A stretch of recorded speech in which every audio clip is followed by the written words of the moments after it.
Boa tarde.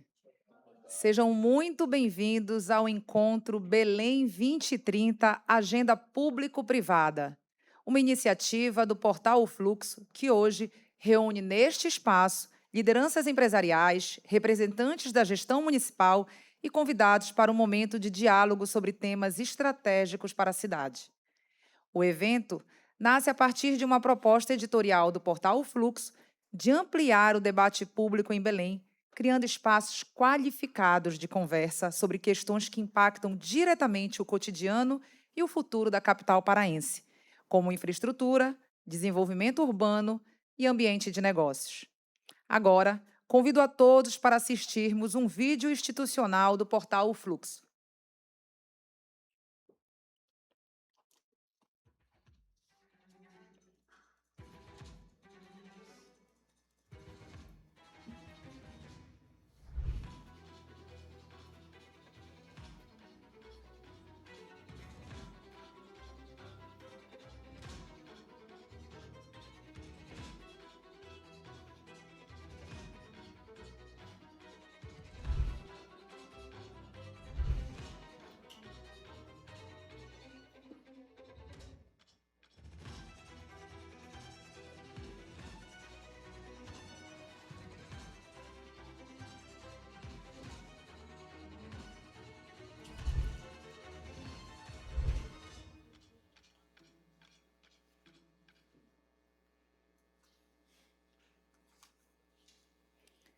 Dando continuidade à nossa programação, registramos também um agradecimento especial às empresas que acreditaram nesta iniciativa e tornaram possível a realização deste encontro.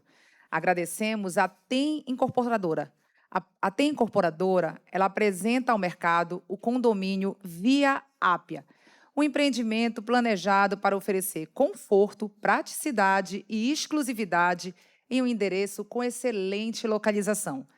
Com um projeto moderno e um número reduzido de unidades, o Via Ápia foi concebido para quem valoriza qualidade de vida e também para quem busca uma oportunidade sólida de investimento no mercado imobiliário. Obras aceleradas com 55% já concluídas, previsão de entrega em 2 anos.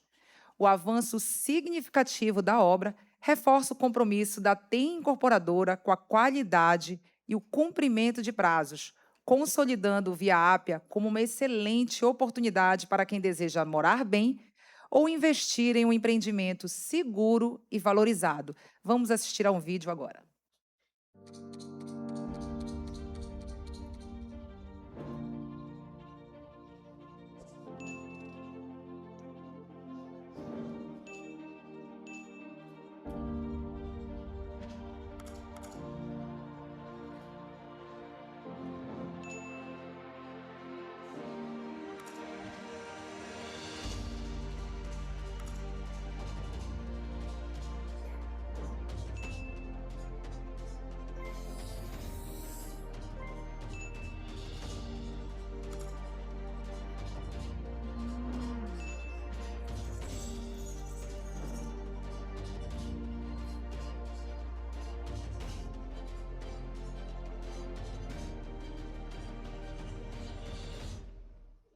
Agradecemos também ao grupo On Mais.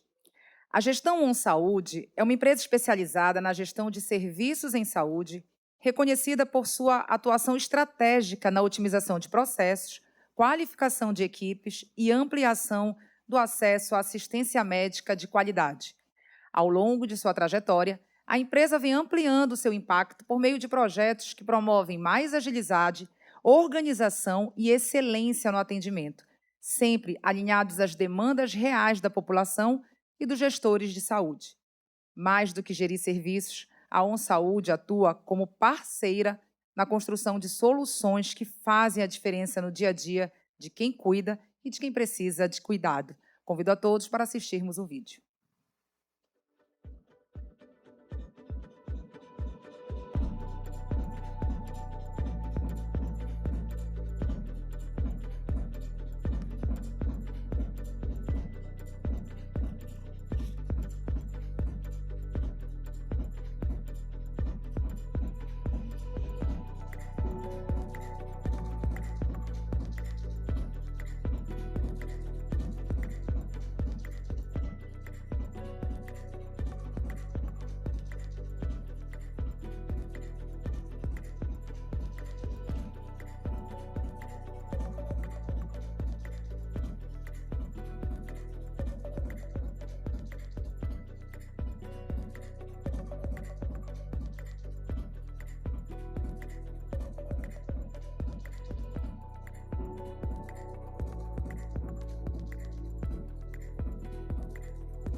Agradecemos também à Ultra.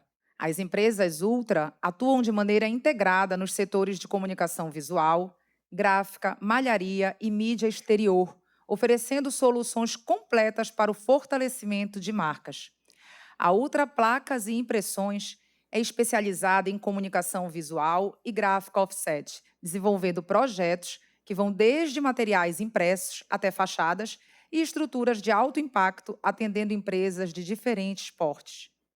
A Ultra UniBR é responsável pela produção de uniformes empresariais e brindes personalizados, entregando peças que reforçam a identidade visual e o posicionamento de marcas com qualidade e precisão. Já a Ultra Out of Home atua com mídia exterior, ampliando a visibilidade de campanhas por meio de soluções estratégicas de exposição em ambientes urbanos. Juntas, as empresas formam um grupo consolidado, reconhecido pela capacidade produtiva, inovação e compromisso com resultados, contribuindo para o crescimento de negócios e o fortalecimento da comunicação no mercado da capital paraense e demais cidades do estado. Convido a todos para assistirmos um vídeo.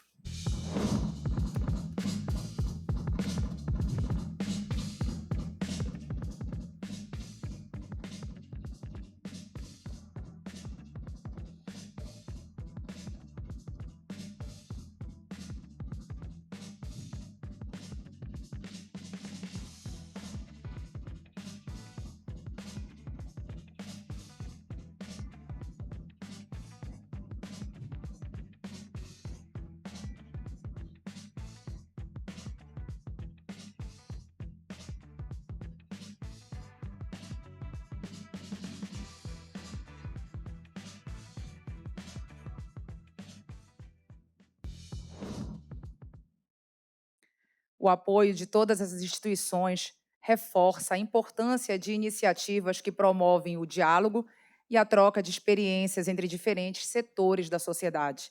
Fica aqui o nosso muito obrigado. Neste momento, convidamos o editor-chefe do portal O Fluxo, Gustavo Freitas, e o CEO do Fluxo Hub, Heleno Beckman, para subir ao palco e falar um pouco mais sobre este projeto inovador na comunicação paraense. Boa tarde a todos. Para quem não me conhece, meu nome é Gustavo Freitas. Há pouco mais de 6 meses, eu recebi uma honrosa missão de ser editor-chefe do portal O Fluxo, um portal que agora está completando 6 meses de vida. E, para ser bem sincero, é muito fácil fazer um portal de notícia. Basta vocês pegarem o celular de vocês, escolham uma rede social, criem uma conta, pegam uma foto, escolhe o nome e está pronto, está feito. Vocês podem começar a noticiar agora mesmo.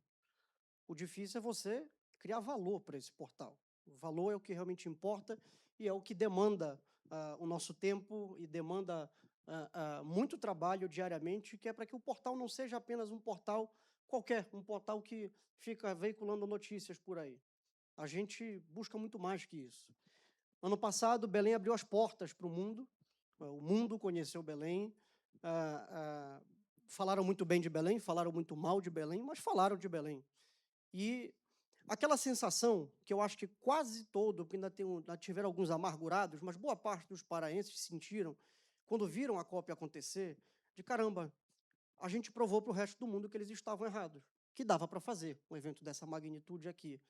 Acho que todo paraense sentiu um gosto especial naqueles dias, e aquilo não pode acabar, porque a COP acabou. Essa ideia ela precisa perdurar.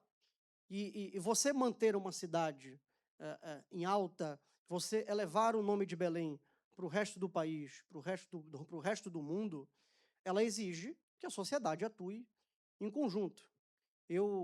Na profissão que eu escolhi para a minha vida, eu tive a oportunidade de fazer algumas coberturas fora do país. Eu fiz um mini documentário na Ucrânia e cobri uma guerra civil dentro da Síria e fui no Líbano também. E eu nunca esqueço que, uma vez eu entrevistando uma ministra do meio ambiente na Ucrânia, depois que acabou a entrevista, numa conversa bem informal, ela me disse: uma das guerras que a gente perdeu foi a guerra de narrativas. Porque ela disse: quando você perde o controle de uma narrativa, alguém vai ter o controle dessa narrativa por você. nós não podemos perder o controle da narrativa sobre a Amazônia. Quem tem que criar a narrativa da Amazônia somos nós. Nós temos que ter esse controle. E fazer comunicação hoje exige muito, porque todo mundo tem acesso à informação, ninguém precisa exatamente comprar um jornal ou ler um jornal específico para se informar. A gente é bombardeado de notícias o tempo inteiro. Então, o leitor está muito mais exigente hoje para consumir esse tipo de informação. Por isso que a gente preza não pela quantidade de notícias, mas sim pela qualidade das notícias, pela qualidade do que é produzido. E hoje a gente preza também pela inovação. Afinal, a gente está fazendo um evento que não é comum de você ver um portal de notícias fazer na cidade. Comunicação em São Paulo, no Rio de Janeiro, mas principalmente em São Paulo, você vai ver Folha de São Paulo promovendo debates políticos, você vai ver o Estadão promovendo discussões políticas, você vai ver o O Globo fazendo a mesma coisa com todo um conglomerado deles, a revista Veja, grupos aproximados a eles, porque esse é um novo jeito de se fazer comunicação. Belém precisa disso, o Pará precisa disso, porque a gente acredita na capacidade de o nome de Belém e o nome da Amazônia continuarem em voga, e não só porque passou por um evento. Então, esse é um evento que a gente enxerga uma necessidade de aproximar poderes, aproximar o poder público, aproximar o poder privado e inserir um agente nessa história, que é a imprensa. Imprensa não pode mais ser só espelho, imprensa não pode mais só dar notícia. Imprensa tem que ser um agente provocador, tem que ser fomentador de debate. E é isso que o Fluxo está fazendo hoje. O Belém 2030 é apenas um evento, não é um evento isolado. Amanhã pode ser o Amazônia 2030, amanhã, depois de amanhã pode ser o Agro 2030, a Cultura 2030. O que a gente quer é estabelecer um canal de diálogo, de debate com o setor público, com o setor privado, constante, permanente. Então, fica o convite para quem está nos assistindo aqui, quem está aqui, quem vai nos assistir depois. Participem das programações que a gente está fazendo, a gente incentiva os empresários a buscarem a gente também a fomentar essas discussões. E agora eu vou passar a palavra para o Heleno seguir, para ele falar um pouco dos números, mas desde já, meu muito obrigado.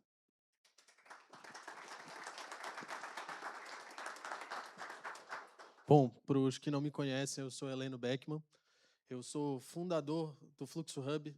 A gente é uma empresa relativamente jovem, nascemos em 2017, temos menos de 10 anos, mas a gente tem uma vontade muito grande, que é fazer a tripla hélice funcionar, como o Gustavo estava falando. Então, governo, iniciativa privada, sociedade civil juntas num único lugar, para a gente poder fazer o Pará ir para frente, Belém continuar pungente como tem sido, né? Então, eu vou falar um pouquinho aqui sobre os nossos números, o que a gente alcançou de maneira rápida. Se puder colocar a apresentação para mim, rapidinho. Então, a gente tem feito o portal tem 6 meses, né? Então, a gente tem uma cobertura local e regional bem forte, mas também com notícias nacionais e globais. A gente conseguiu viralizar algumas coisas nos últimos meses, que eu espero que alguns de vocês tenham visto. Temos chamado vários empresários, políticos, pessoas de relevância para o nosso estado, para os nossos podcasts, né? Então, nesse tempo curto aí, e alguns aqui são comunicadores, sabem, esses números são difíceis de alcançar. A gente já teve mais de 2 milhões de pessoas alcançadas por mês. As nossas interações estão muito altas. A gente está com mais de 70% de interação no site. Então, os nossos números cresceram muito rápido, e eu acredito muito nesses números, porque eu acho que a gente está falando de pautas interessantes, a gente está falando de pautas que são relevantes para as pessoas. E essa foi a vontade que a gente teve lá atrás, quando eu conversei com o Gustavo, com os meus outros sócios que estão aqui. Obrigado por acompanhar essa jornada que não é fácil. A gente queria ter comunicação de qualidade, mas principalmente a gente queria gerar valor para as empresas e gerar valor para os nossos clientes. Então, o portal nasce com essa vontade também, né? Então, falando um pouco das últimas... Essas aqui são só algumas que viralizaram com as nossas taxas de engajamento. A gente hoje, em 6 meses, chegou já em 14 mil seguidores, com alcance médio mensal de 1 milhão de pessoas. Então, a gente está tendo um alcance muito grande. Essas aqui são as cidades, nossas principais cidades, né? E hoje a gente entrega uma gama de produtos, né? Então, a gente tem mini documentários, podcasts, branded content, a gente tem um braço muito forte de produção de conteúdo com inteligência artificial. Então, a gente não está adotando esse mundo, a gente nasceu nesse mundo, a gente nasceu inovador, a gente nasceu com inteligência artificial no sangue e a gente tem um portal exclusivo. Vou mostrar, inclusive, um produto que a gente vai lançar que eu acho que vai interessar para todos vocês e vai interessar para os empresários, principalmente. Então, a gente também vai realizar vários eventos setoriais, como o Gustavo falou. A nossa ideia é continuar fazendo isso aqui. Então, esse aqui é o primeiro, né? Mas a gente quer pensar no Estado, a gente quer pensar no Pará, a gente quer pensar na Amazônia e a gente quer trazer as pessoas relevantes para pensarem junto com a gente, para trazerem as suas ideias, né? Então, a gente vai fazer esses fóruns em painéis setoriais, os eventos corporativos, conteúdo e documentação de todos esses eventos e transmissão, porque a gente acredita que a imprensa tem que pautar essas coisas.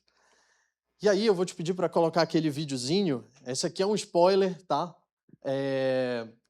Para vocês verem um produto que a gente está lançando muito em breve. Então esse produto vai ser um novo produto do portal O Fluxo, porque para que você ter só um portal quando você pode ter todos eles na sua mão? Então isso aqui, na verdade, vocês já vão entender um pouquinho.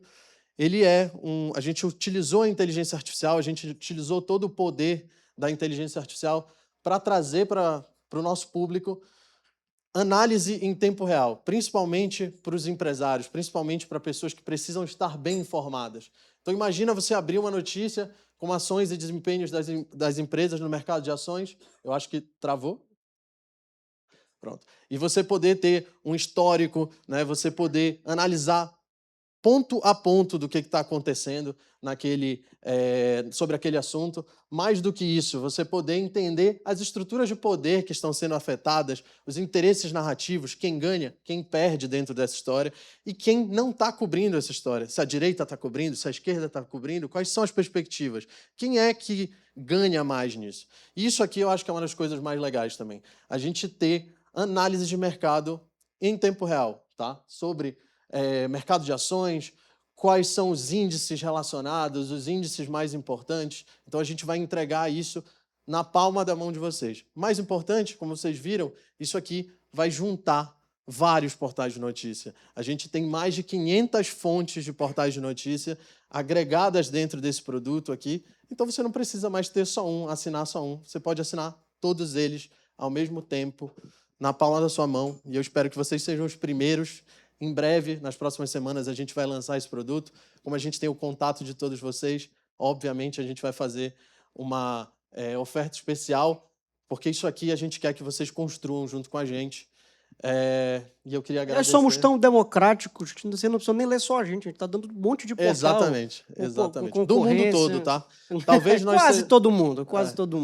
Nós temos portais, por exemplo, da China, né? Nós trazemos essas publicações chinesas do mundo, como é que está o mercado lá, para que vocês possam também conhecer e ver todas as perspectivas.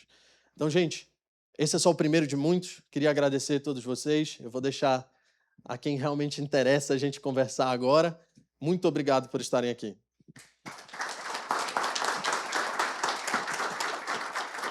Deixa aqui para ela esse microfone.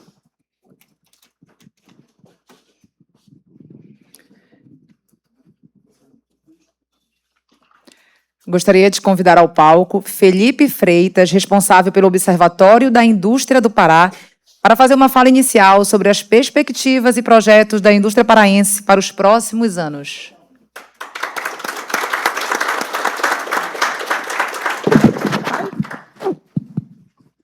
Bem, boa tarde a todos, né?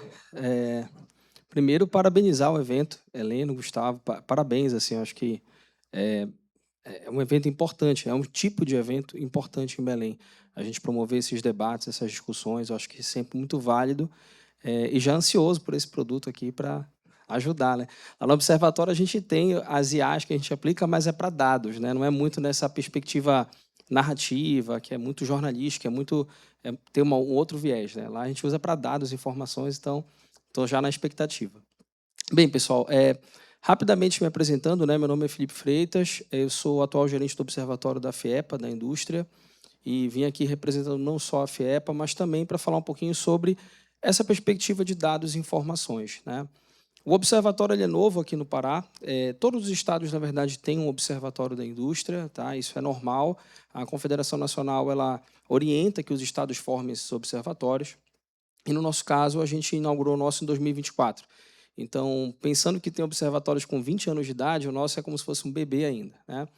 Mas, nesses 2 anos, muito em função das demandas da região, então a gente coloca aí, por exemplo, a COP30 só como um simbolismo, mas daqui a pouco eu vou até comentar que tem outras demandas talvez mais relevantes do que a COP30, né? E com todo respeito, foi um evento fantástico e, como foi dito, né, deixou um legado muito importante, mas o que vem depois é mais importante, né, porque é perene. Claro. Perfeito. E, nesse sentido, a gente acabou sendo acelerado, né? Então, nesses 2 anos de vida, vamos fazer 2 anos ainda agora em maio, a gente precisou implementar muitas soluções digitais. A gente trabalha com uma equipe lá de engenheiros de dados, cientistas de dados, analistas de dados, e com muita IA embutida, machine learning, big data, enfim, esses termos bonitos aí que a gente vê na internet, né? A gente usa bastante lá, porque o volume de informações é muito importante. E hoje, o desafio não é ter acesso, mas filtrar a informação, né?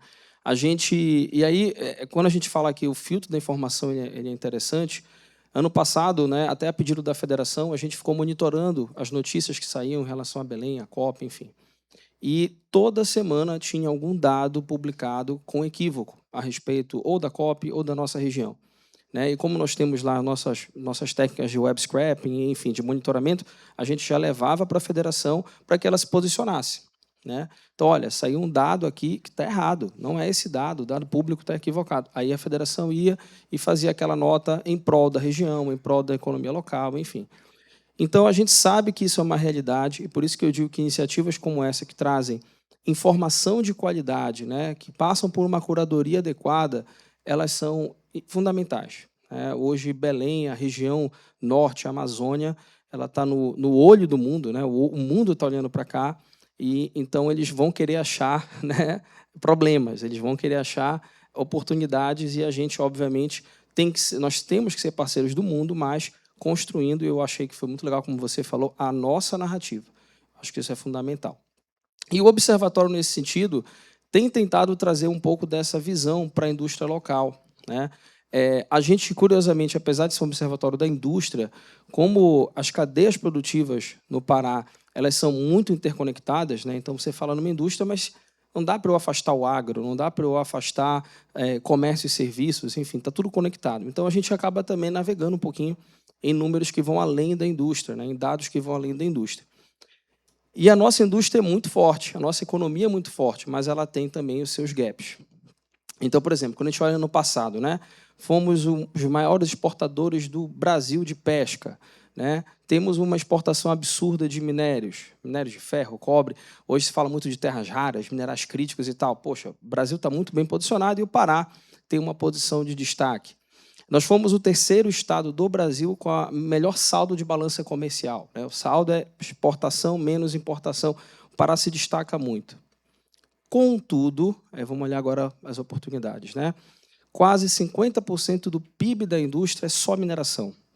E nada contra a mineração. Se não fosse a mineração, nós não teríamos vários projetos que o Pará desenvolveu nos últimos anos. Mas a mineração, nós sabemos que ainda é uma indústria que a gente configura, né, tecnicamente como extrativista. Então, é uma indústria de baixo valor agregado. Aquela famosa palavrinha verticalização que a gente escuta em vários fóruns técnicos aí de economia, da agroindústria, etc. Então, temos oportunidades de escalar isso, de verticalizar isso. E aí vem um ponto muito importante que a COP evidenciou, mas que, na verdade, já se discutia antes e vai se discutir cada vez mais, que é a bioeconomia. E um receio que muitos especialistas falam, que é de uma nova era da borracha. E por que nova era da borracha? Porque falar da bioeconomia é muito legal, mas se a gente só exporta grão, se a gente só exportar a nossa bioeconomia in natura, quem vai verticalizar em cima dela são os outros países. Então, será que, de fato, é essa bioeconomia que a gente quer desenvolver? Ou será que a bioeconomia que a gente quer desenvolver é uma bioeconomia onde a gente desenvolva os nossos insumos, a nossa biodiversidade, né? as nossas riquezas naturais, respeitando, obviamente, o meio ambiente e a realidade socioeconômica, mas desenvolvendo aqui isso. Ou a gente vai, e é por isso que alguns especialistas usam essa analogia, né, passar por uma nova era da borracha, onde a gente só trabalhava com látex, não, e agora a gente vai trabalhar também só com o insumo, né, exportando para o mundo. Então, a gente tem que ter muito cuidado com isso.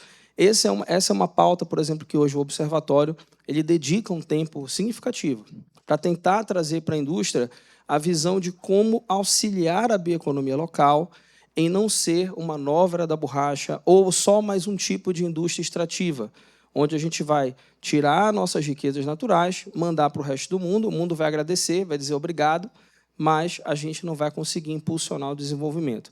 E olha como isso é muito interessante. Eu falei do ponto de vista da força da indústria paraense, e que ela é forte mesmo.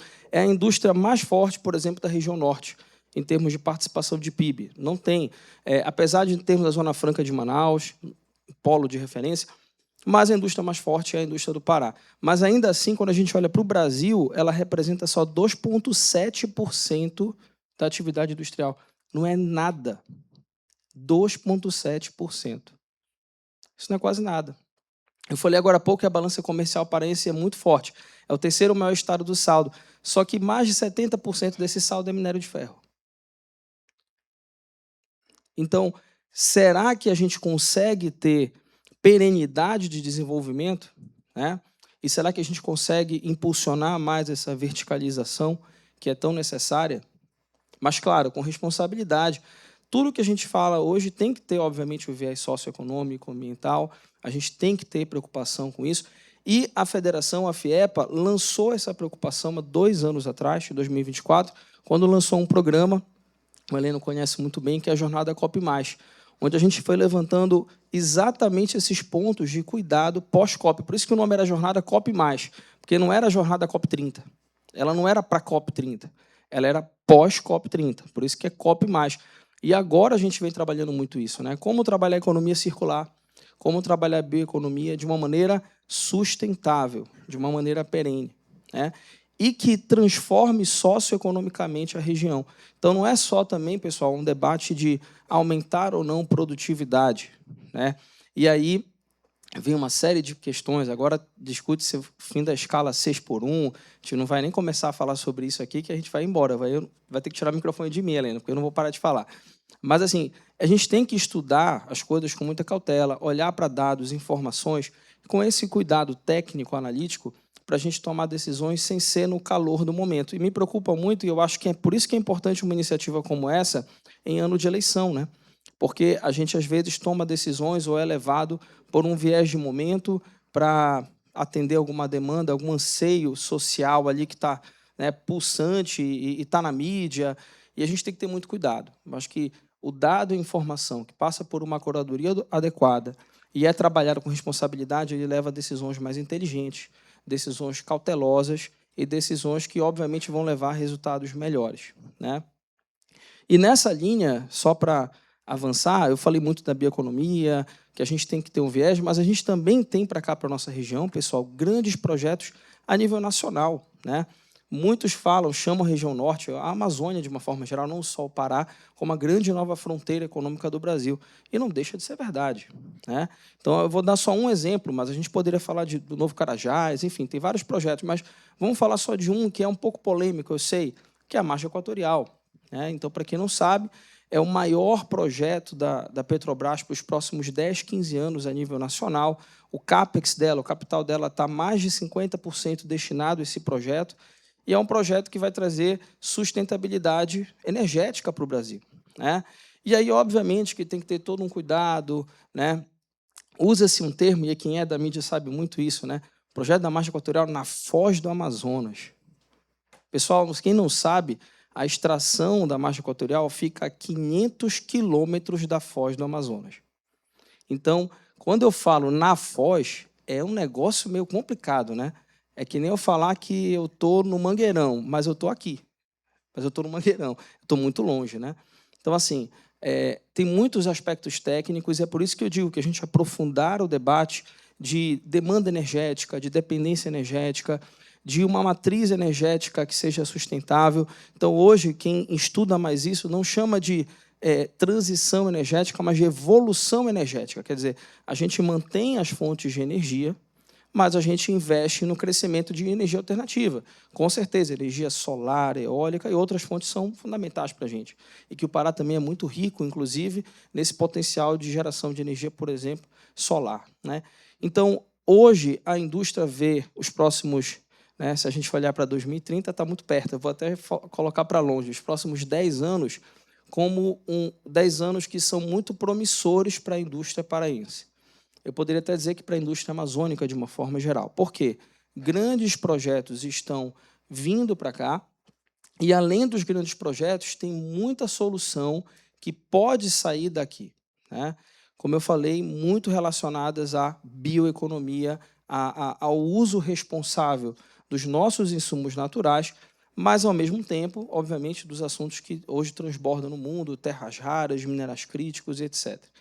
Mas lembrando, sempre com responsabilidade, com muita análise técnica, com muito cuidado na tomada de decisão, e é por isso que é legal a gente, cada vez mais, eu e vocês, estarmos em grupos como esses aqui, para a gente aprender, né, com uns com os outros, escutar vozes que têm, né, uma coisa nova a nos colocar, para que a gente leve isso para o nosso dia a dia e incorpore nas nossas organizações, nas nossas empresas, instituições, para auxiliar na nossa tomada de decisão. Então, sem querer estourar meu tempo, não sei se eu já estourei, tá? Eu não peço desculpas, mas sem querer estourar meu tempo, eu fico à disposição, né? Quem quiser, depois eu posso compartilhar meu contato. O observatório está de portas abertas, a gente fica pertinho daqui, na Quintino, no prédio da FIEPA, só que é um bloco separado, um bloco do lado esquerdo. Então, lá nós temos, por exemplo, como apresentar o painel da indústria. Nós temos um site hoje com alguns dashboards, né? Alguns painéis gratuitos que a sociedade civil pode acessar. Então, depois também eu posso passar. O Heleno tem, na verdade, ele pode compartilhar aí com a rede dos participantes aqui, e a gente fica de portas abertas para recebê-los, apresentar mais dados, né? Aqui eu estou falando só alguns números bem gerais, assim, para nortear a riqueza que o Pará tem para entregar em termos de desenvolvimento para cá, para o Brasil e para o mundo, mas fiquem à vontade para aprofundar esse diálogo depois com a FIEPA e, de forma mais específica, com o Observatório, tá? Eu agradeço o convite, Heleno, Gustavo, pela oportunidade. Podem ter certeza que, se depender de mim e dos outros, eu estarei presente também, representando a FIEPA, mas também Felipe, enquanto profissional interessado em conhecer inovação, soluções inovadoras e em aprender com todos que estão aqui para contribuir com algo para a nossa sociedade. Obrigado.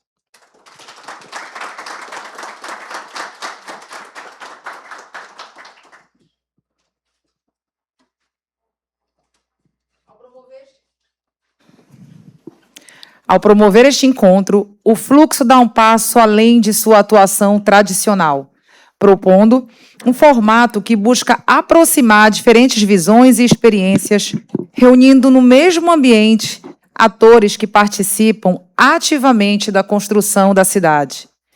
A iniciativa se insere em um movimento mais amplo de valorização do diálogo entre o setor público e a iniciativa privada, entendendo que a troca de ideias, a escuta e a construção conjunta são elementos importantes para o avanço das discussões sobre os caminhos de Belém. Peço um minutinho da compreensão de vocês, que estamos organizando o palco para começar o debate.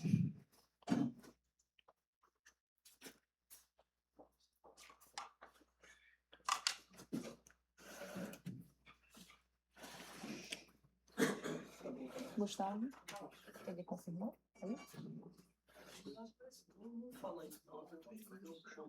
Tá.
Ok.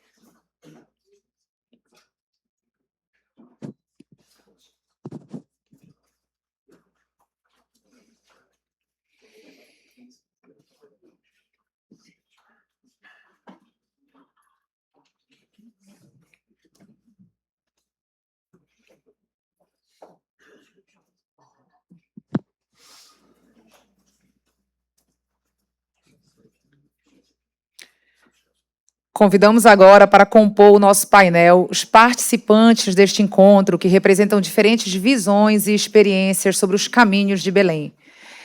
Recebam Arnaldo Dopazzo à frente da infraestrutura urbana da cidade.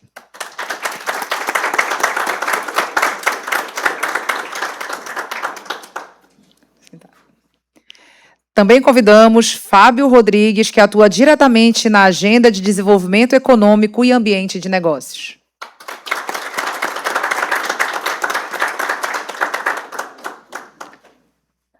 Do Legislativo Municipal, convidamos o vereador André Marta, trazendo a perspectiva sobre os desafios e prioridades da cidade.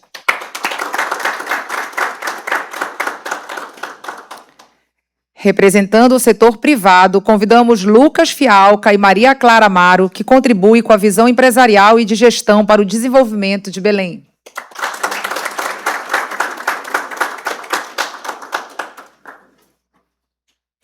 E com o painel formado, convidamos agora o jornalista e editor-chefe do portal Fluxo, Gustavo Freitas, para conduzir este debate.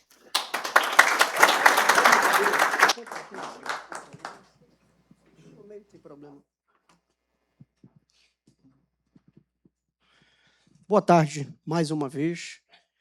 Essa cadeira vazia aqui, só para explicar, é que nós temos um colega muito atrasado que está tentando chegar a tempo.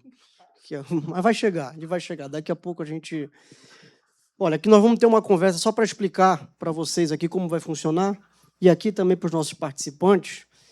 Esse aviso primeiro é para os participantes. Vejam vocês que tem um cronômetro ali de 10 minutos, tá? Esse cronômetro ele explode se vocês passarem dele. Então, por favor, respeitem o tempo dos 10 minutinhos, porque tempo é precioso hoje. Então, cada um aqui tem 10 minutos de fala. Fiquem à vontade, o público, se em algum momento tiver interesse de fazer alguma intervenção. Esse aqui não deve ser um espaço apenas para que as pessoas falem, mas justamente para que vocês tenham a oportunidade de perguntar, caso tenham interesse. Eu vou começar com o nosso secretário de desoneração, Fábio, que vai ter uma agenda, daqui a pouco está com uma vida corrida. Fábio, eu queria ouvir um pouco das tuas perspectivas, porque esse evento ele é fundamental para a pasta hoje que você ocupa, uma secretaria de desoneração e parcerias. Quais são os grandes entraves hoje no município de Belém? O que é que tem sido feito? E um pouco das suas perspectivas também. E pedir para o pessoal aqui também não esquecer de botar esse cronômetro para rodar, por favor. Boa tarde, Gustavo. Agradeço a você e ao Heleno pelo convite. Tá? E a respeito das perspectivas, eu já cumprimento a todos também, meus colegas aqui de bancada. Primeiro, eu queria agradecer de fato, porque com esse evento, o Fluxo possibilita a gestão do prefeito Igor Normando apresentar para a cidade a existência de uma secretaria de parcerias. Não existia na história do município um órgão com essa vocação. O órgão foi criado já na segunda leva do início da administração, está fazendo exatamente 1 ano que eu começo o trabalho na Prefeitura de Belém. Então, é importante que se saiba na cidade que existe uma entidade vocacionada na gestão pública municipal para dialogar com entes privados e servir como um conector entre esses entes e a gestão pública municipal. O espectro de criação dessa prefeitura, dessa entidade na prefeitura, foi justamente tentar ocupar um vazio estrutural e estruturante e tentar trazer para cá uma leitura de sucesso em outros entes municipais de portes gigantescos, como São Paulo, que foi a primeira capital a ter uma entidade como essa, e outros entes de portes similares de Belém, que também servem aqui a colar como inspiração para o que a gente está fazendo no município. É importante também lembrar e tentar já decifrar o porquê desse nome, desoneração e parcerias. Não é segredo para ninguém que a arrecadação do município não é uma arrecadação muito pujante para o tamanho da cidade. O prefeito, em várias ocasiões, deixa claro que uma cidade com a população similar, por exemplo, a do Recife, em tamanho, e com um orçamento que não chega a 2/3 do orçamento de Recife. Então, o termo desoneração é basicamente uma tentativa de propor e executar políticas públicas sem que o município precise onerar a receita para isso. Normalmente esse termo, essa secretaria em outras cidades, ela utiliza o termo desestatização. E, particularmente, a gente, ao criar o desenho e as premissas filosóficas da secretaria, a gente não entendeu que esse nome coadunasse com o que se pretendia fazer. Apesar de a gente estar vocacionado a tratar de concessões, de parcerias público-privadas, a gente não vê o tema, a nossa vocação como de desestatizar, e sim de aproximar e, de alguma forma, transferir sem largar a mão dos ativos públicos. E parcerias, até intuitivo falar sobre isso. Eu tenho certeza, Gustavo, se vocês utilizarem os sistemas de métrica de dados de vocês para todo e qualquer evento que aconteça hoje, não há palavra que seja mais repetida do que parceria, eu tenho certeza. Tá? Vocês mesmos só conseguiram fazer esse evento aqui por conta das parcerias que firmaram. Então, se para uma entidade como o Fluxo as parcerias são fundamentais, vocês imaginem para a gestão pública. E é por isso que a gente existe. Você me perguntou, Gustavo, sobre os principais desafios.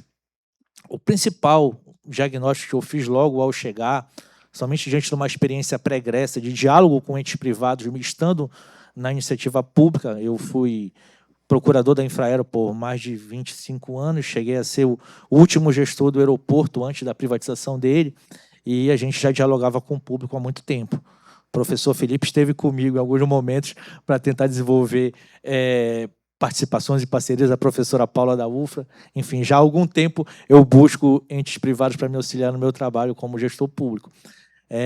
E o que a gente não tinha, Gustavo, era um arcabouço jurídico capaz de entregar ao gestor a segurança para dialogar com os entes públicos, com os entes privados, aliás, e a partir daí que a gente pudesse se lançar em algumas prospecções para que as entidades privadas que tenham interesse de colaborar no desenvolvimento da cidade, na criação de políticas públicas e naquilo cujo nome não é bem comum à toa, que eu não tenho dúvida que, independente da camisa ser azul escura ou azul e branca, para falar de polarização de uma forma leve, né, ou remista ou paysandu, todo mundo quer o bem da cidade de Belém, independente de qualquer coisa.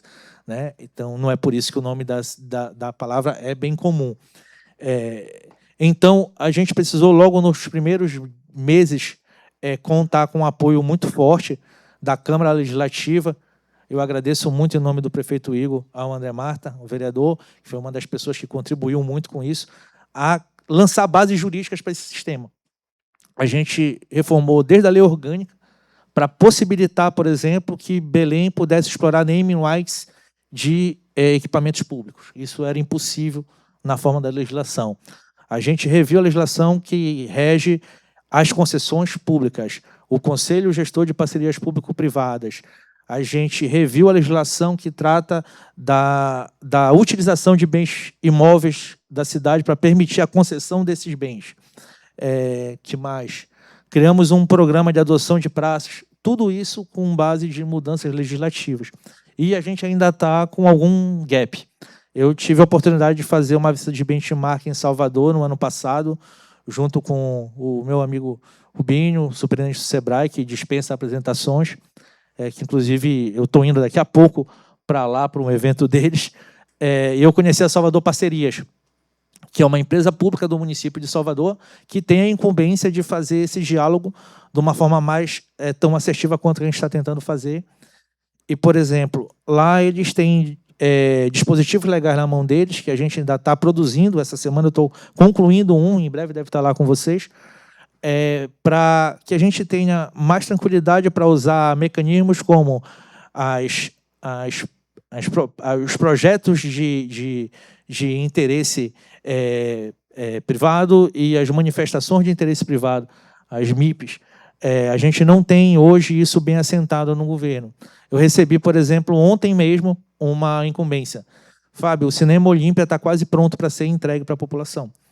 Nós não temos vocação, e é óbvio, uma prefeitura não tem vocação para ser gestora de um cinema. Preciso que tu encontre uma vocação, uma solução para essa gestão. Perfeito. Eu fui procurar se a gente tinha um protocolo para manifestação de interesse privado para que eu pudesse prospectar alguém para explorar o Cinema Olímpia. Nós ainda não temos, mas isso deve ficar pronto muito em breve.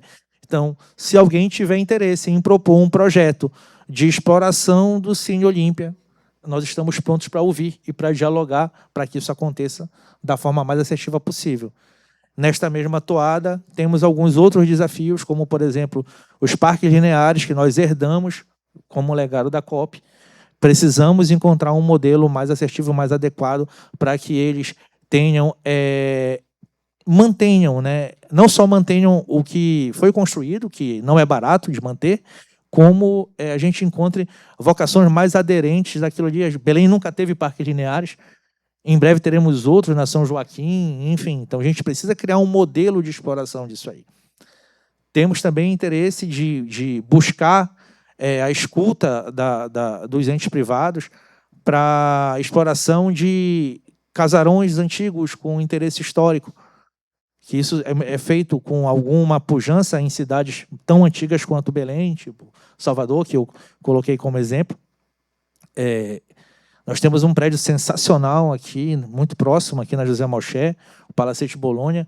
Aquilo ali é uma coisa muito pouco explorado e que não tem por que a prefeitura gastar dinheiro com a manutenção daquele espaço, porque ele é extremamente atrativo para o ente privado. Isso pode ser feito sem que alguém queira colocar uma pecha. Estão entregando o que é público. Não, não se trata de entregar. Se trata de dialogar e de encontrar soluções com quem tem mais vocação para fazê-lo. Nessa ida a Salvador, para vocês terem uma ideia, e o tempo está quase acabando, a gente conheceu um modelo de concessão e ordenamento da orla.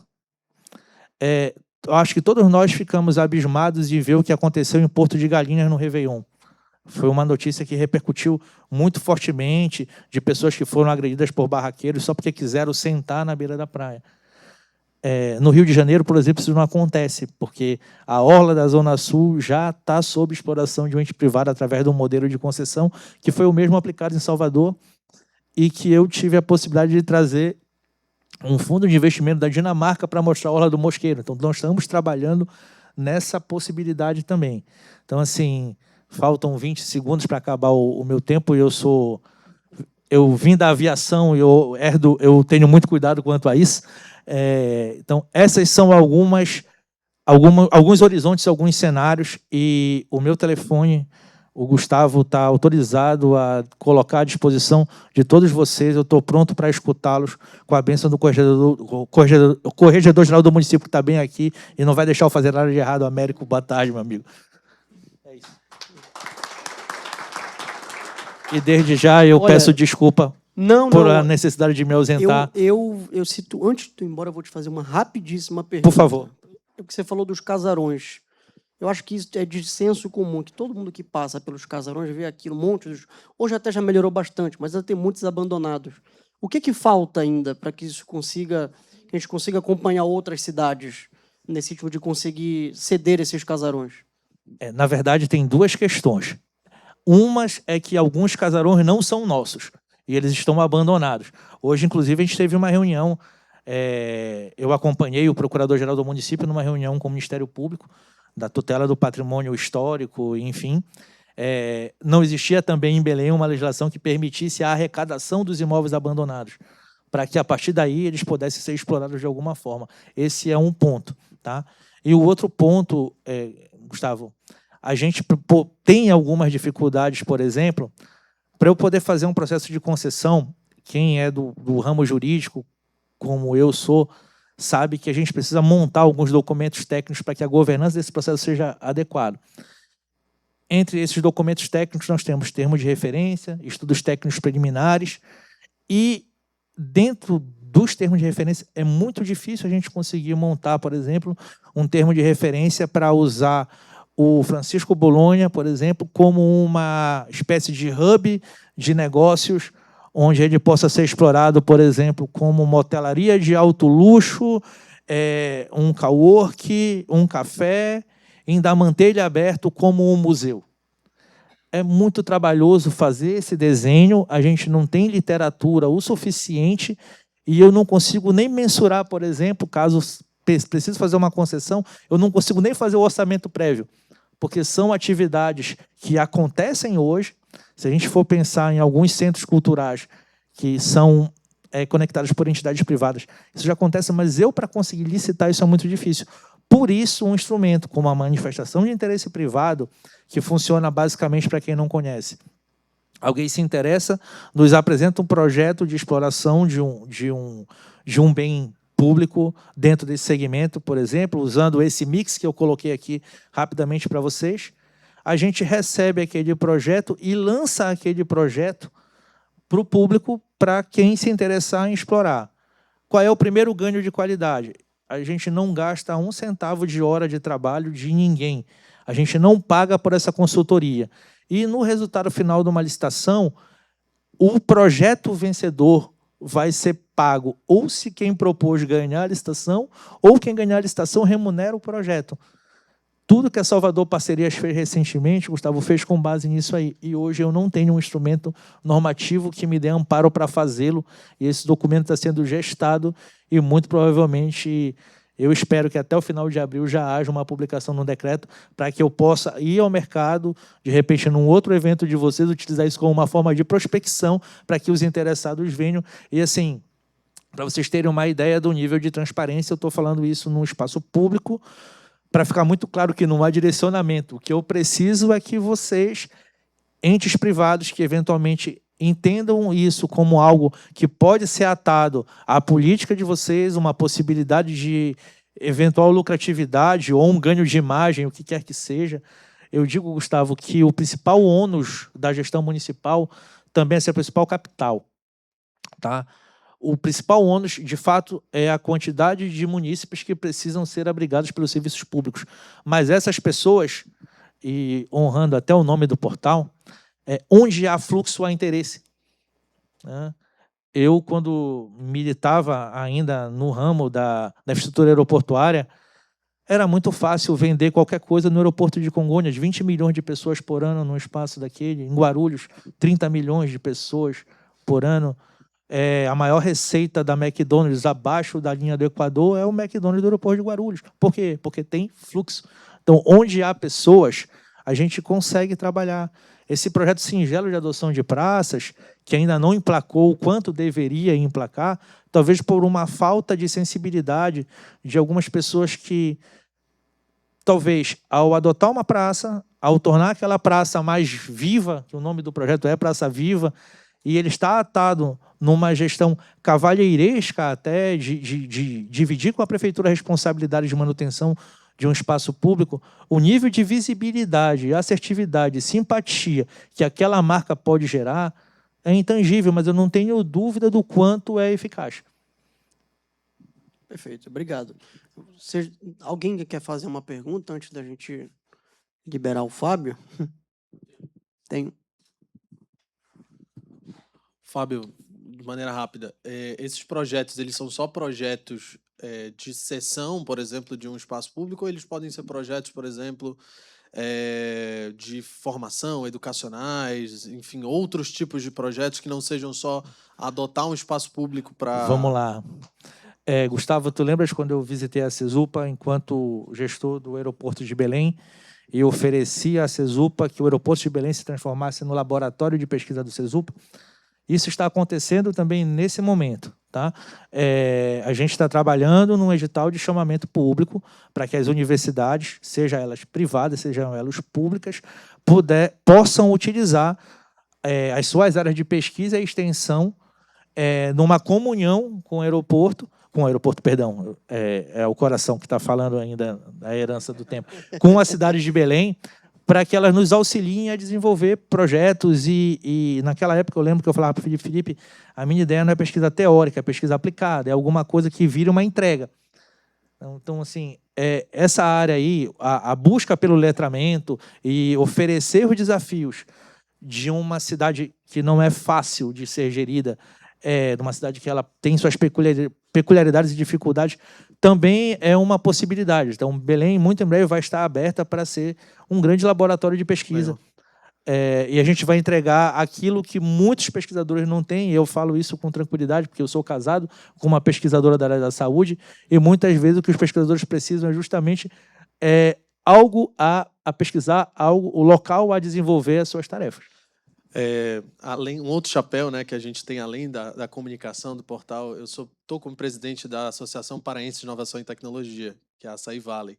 Então a gente tem muita vontade de fazer projetos, né, junto com o setor público, com a prefeitura, então a gente vai conversar sobre isso, com certeza. Aí eu só vou te lembrar de a razão de ser da desoneração estar na frente. O meu primeiro impacto, sempre que eu sou procurado, o que eu consigo fazer sem gastar um centavo da fazenda. Vocês terem uma ideia, durante muito tempo eu não tinha nenhum lugar, não tinha nenhuma mesa. Eu mesmo falei para o Igor, prefeito, eu não quero.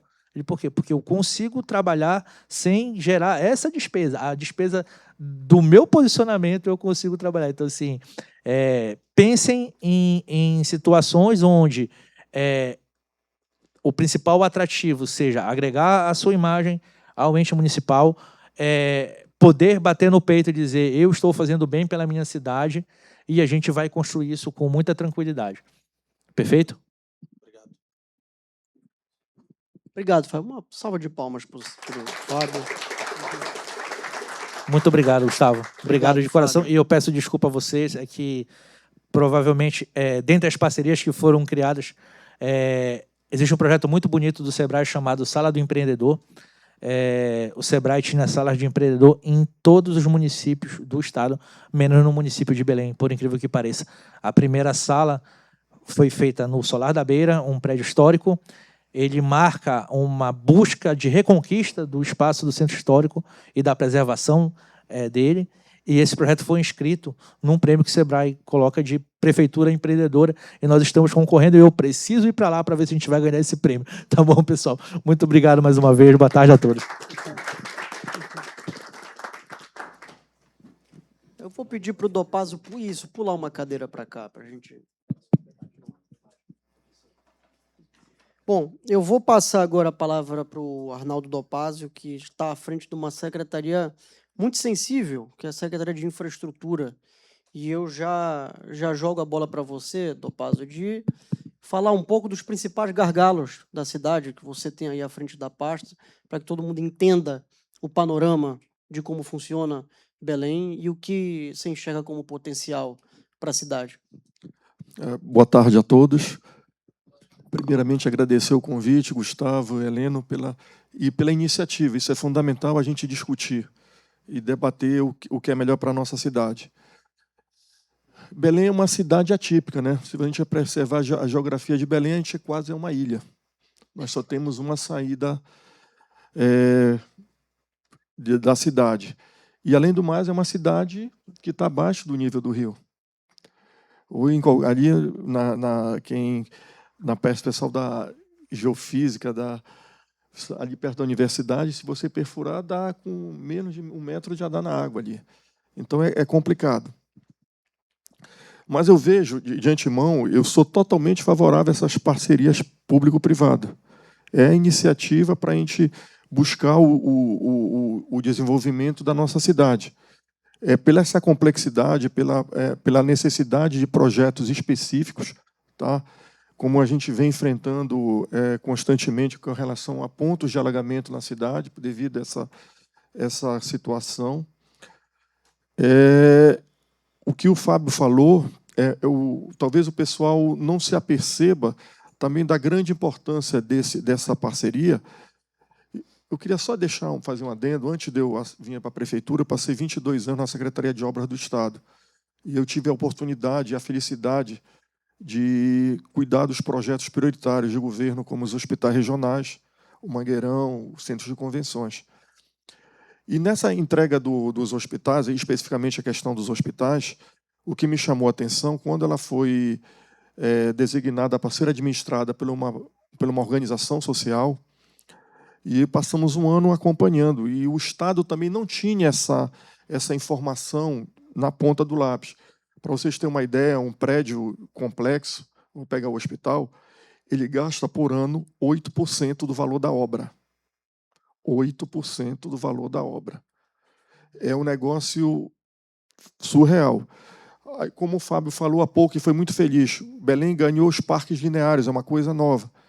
Ver quanto foi investido na DOCA, ver quanto foi investido na Tamandaré, joga isso 8% por ano para fazer a manutenção. Então, essa maneira de gerir é fundamental para que a gente possa evoluir, não só na infraestrutura, tá? Mas na cidade, na funcionalidade como um todo. Há o descrédito da população com relação àquilo que afeta o bolso, é contra. Tá? Mas a gente tem também informações que a população não é contra a parceria, a pagar uma taxa, uma coisa maior, desde que tenha o retorno daquilo que ela está pagando. Tá? Recentemente, a gente está tendo esses embates com relação à questão da COSAMPA. Aumenta a tarifa, mas não tem um serviço de acordo que corresponde ao valor dessa tarifa, obviamente a população, e com direito, vai reclamar. Cabe a nós, gestores, cobrar fielmente aquilo que foi firmado nesse contrato dessa parceria. Quando eu falo público-privada, seja também a concessão, seja a privatização, seja o que for. Então, eu vejo de uma maneira desafiadora, tá? É uma coisa que as parcerias relativamente nova, já andou bastante, porém tem muito o que andar, e ganhar essa confiabilidade da população do que a gestão está fazendo, que era para o bem comum. Tá certo? Não é só uma questão de embelezar, de fortalecer a cidade. O que o Fábio falou aqui é a realidade. A arrecadação de Belém é irrisória para fazer os investimentos que a cidade necessita. Então, a gente tem que reinventar. E eu vejo esse reinvento passando essas parcerias, como já o prefeito Igor Normando está desenvolvendo com relação às praças da cidade, que está aceitando, mas também passa a infraestrutura, esse fortalecimento, não é só a obra em si, como eu falei, a manutenção é importante, mas passa também pelo negócio muito delicado, que é a formação do nosso munícipe com relação à conservação. Para vocês terem uma ideia, a última obra que nós entregamos no Estado foi o Mangueirão, e o Mangueirão foi inaugurado no Repar. No dia seguinte, nós voltamos no Mangueirão. Foram roubados 20 duchinhas dos banheiros, 8 vasos sanitários danificados. Isso assim, a grosso modo. Então, essa educação, isso também é o custo de manutenção que o Estado tem. O Estado tem a sua dificuldade de gerir. Poxa, nós temos que cuidar da educação, temos que cuidar da saúde, do bem-estar, da infraestrutura como um todo. Porém, a gente tem também que ter esse mecanismo da manutenção. E essa parceria, as parcerias público-privadas, ao meu ver, passa muito pela manutenção depois desse equipamento ser entregue para a população. E a gente vai fazendo, é desafiador. Você pega, por exemplo, agora recentemente, nós tivemos um problema, foi até anunciado, no terminal do BRT da Marambaia, totalmente destruído. Então, o Estado, às vezes, deixa de investir numa coisa nova para voltar para manter. E aí está o rigor na público-privada, porque esse controle faz com que eles tenham mais... não é que nós, o servidor, não tenha esse poder, mas eles são mais cobrados pela gente de poder deixar o equipamento com qualidade para que a população possa usufruir. Tá certo? Eu vejo dessa maneira, uma maneira desafiadora, não só para a cidade de Belém, mas para o estado do Pará, pelas suas particularidades. Tá? Eu também passei antes, quando eu saí da CEOP, eu passei 3 anos na educação, cuidando da infraestrutura, que foi também desafiador. Passa também por a questão dos equipamentos da educação, porque tem lugares que eu fiquei abismado, por exemplo, só para compartilhar com os senhores, as escolas indígenas de Jacareacanga, que são 2 dias para chegar de barco até a aldeia, e tem que ir com um barco auxiliar para levar o combustível para poder voltar. Como é que o Estado pode chegar lá? Como é que o Estado pode atender essas comunidades? Então, esse mecanismo é fundamental.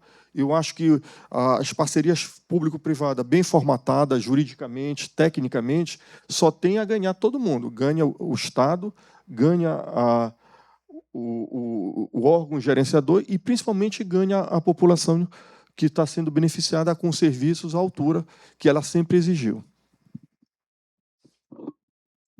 Eu vou te fazer uma pergunta, que é mais uma curiosidade, porque a gente está falando de parceria público-privada.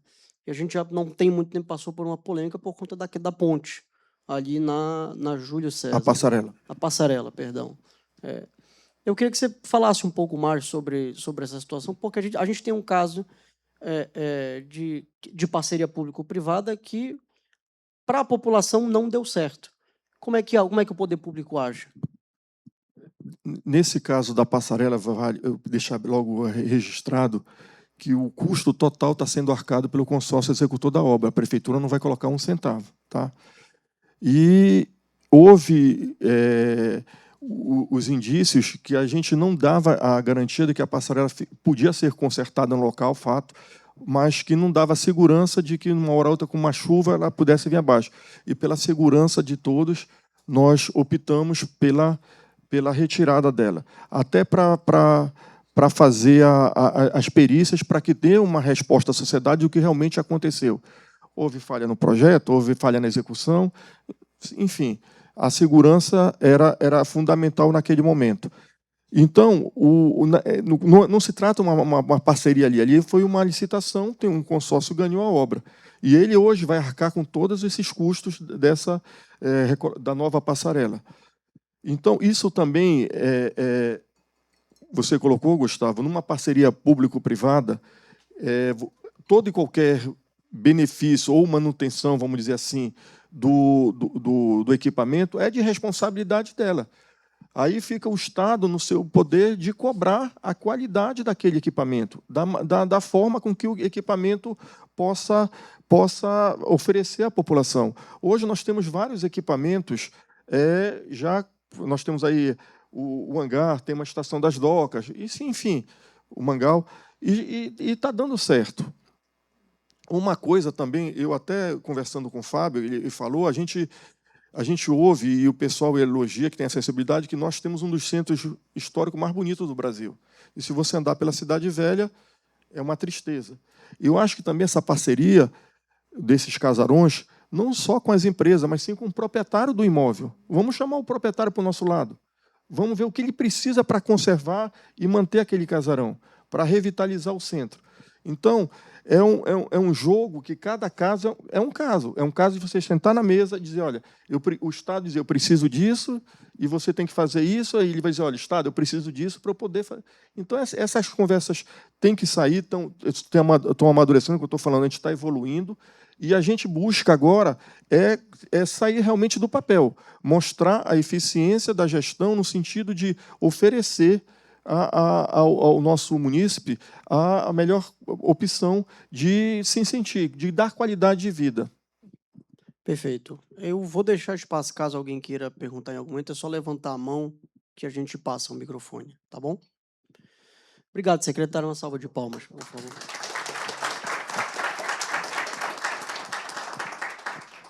Vou chamar agora o meu amigo e vereador, André Marta, eu queria te ouvir, André. Você hoje está dentro do Legislativo e dentro do poder público a gente precisa que a Câmara atue junto com o Executivo para que as coisas funcionem. Como é que está sendo hoje esse diálogo da Câmara Municipal com o setor privado? Existem algumas medidas que estão sendo feitas e a tua visão também de como a Câmara pode ajudar a cidade a construir uma agenda de interesse? Bem, Gustavo, primeiro eu queria agradecer imensamente e parabenizar a iniciativa de vocês, do Portal Fluxo, parabenizar o Gustavo, parabenizar o Heleno e toda a equipe que está promovendo esse evento. Ciclos de conversas como essa são muito importantes, Gustavo. E eu vou entrar na seara do que tu perguntaste, mas antes eu vou falar sobre essa questão da parceria público-privada. Mas ciclos como esse de debate são importantes para que surjam novas ideias, para que a gente possa ter novos caminhos, tanto para o empresariado quanto para o poder público, para a gente pensar junto. Vou dar um exemplo agora de algo que é bom elucidar. Pegaste o exemplo da passarela lá da Júlio César. É importante a gente conceituar o que é parceria público-privada e o que é uma licitação, como bem disse o secretário. A licitação, a empresa é licitada, a prefeitura arca, paga a cada medição e a empresa constrói, o consórcio constrói.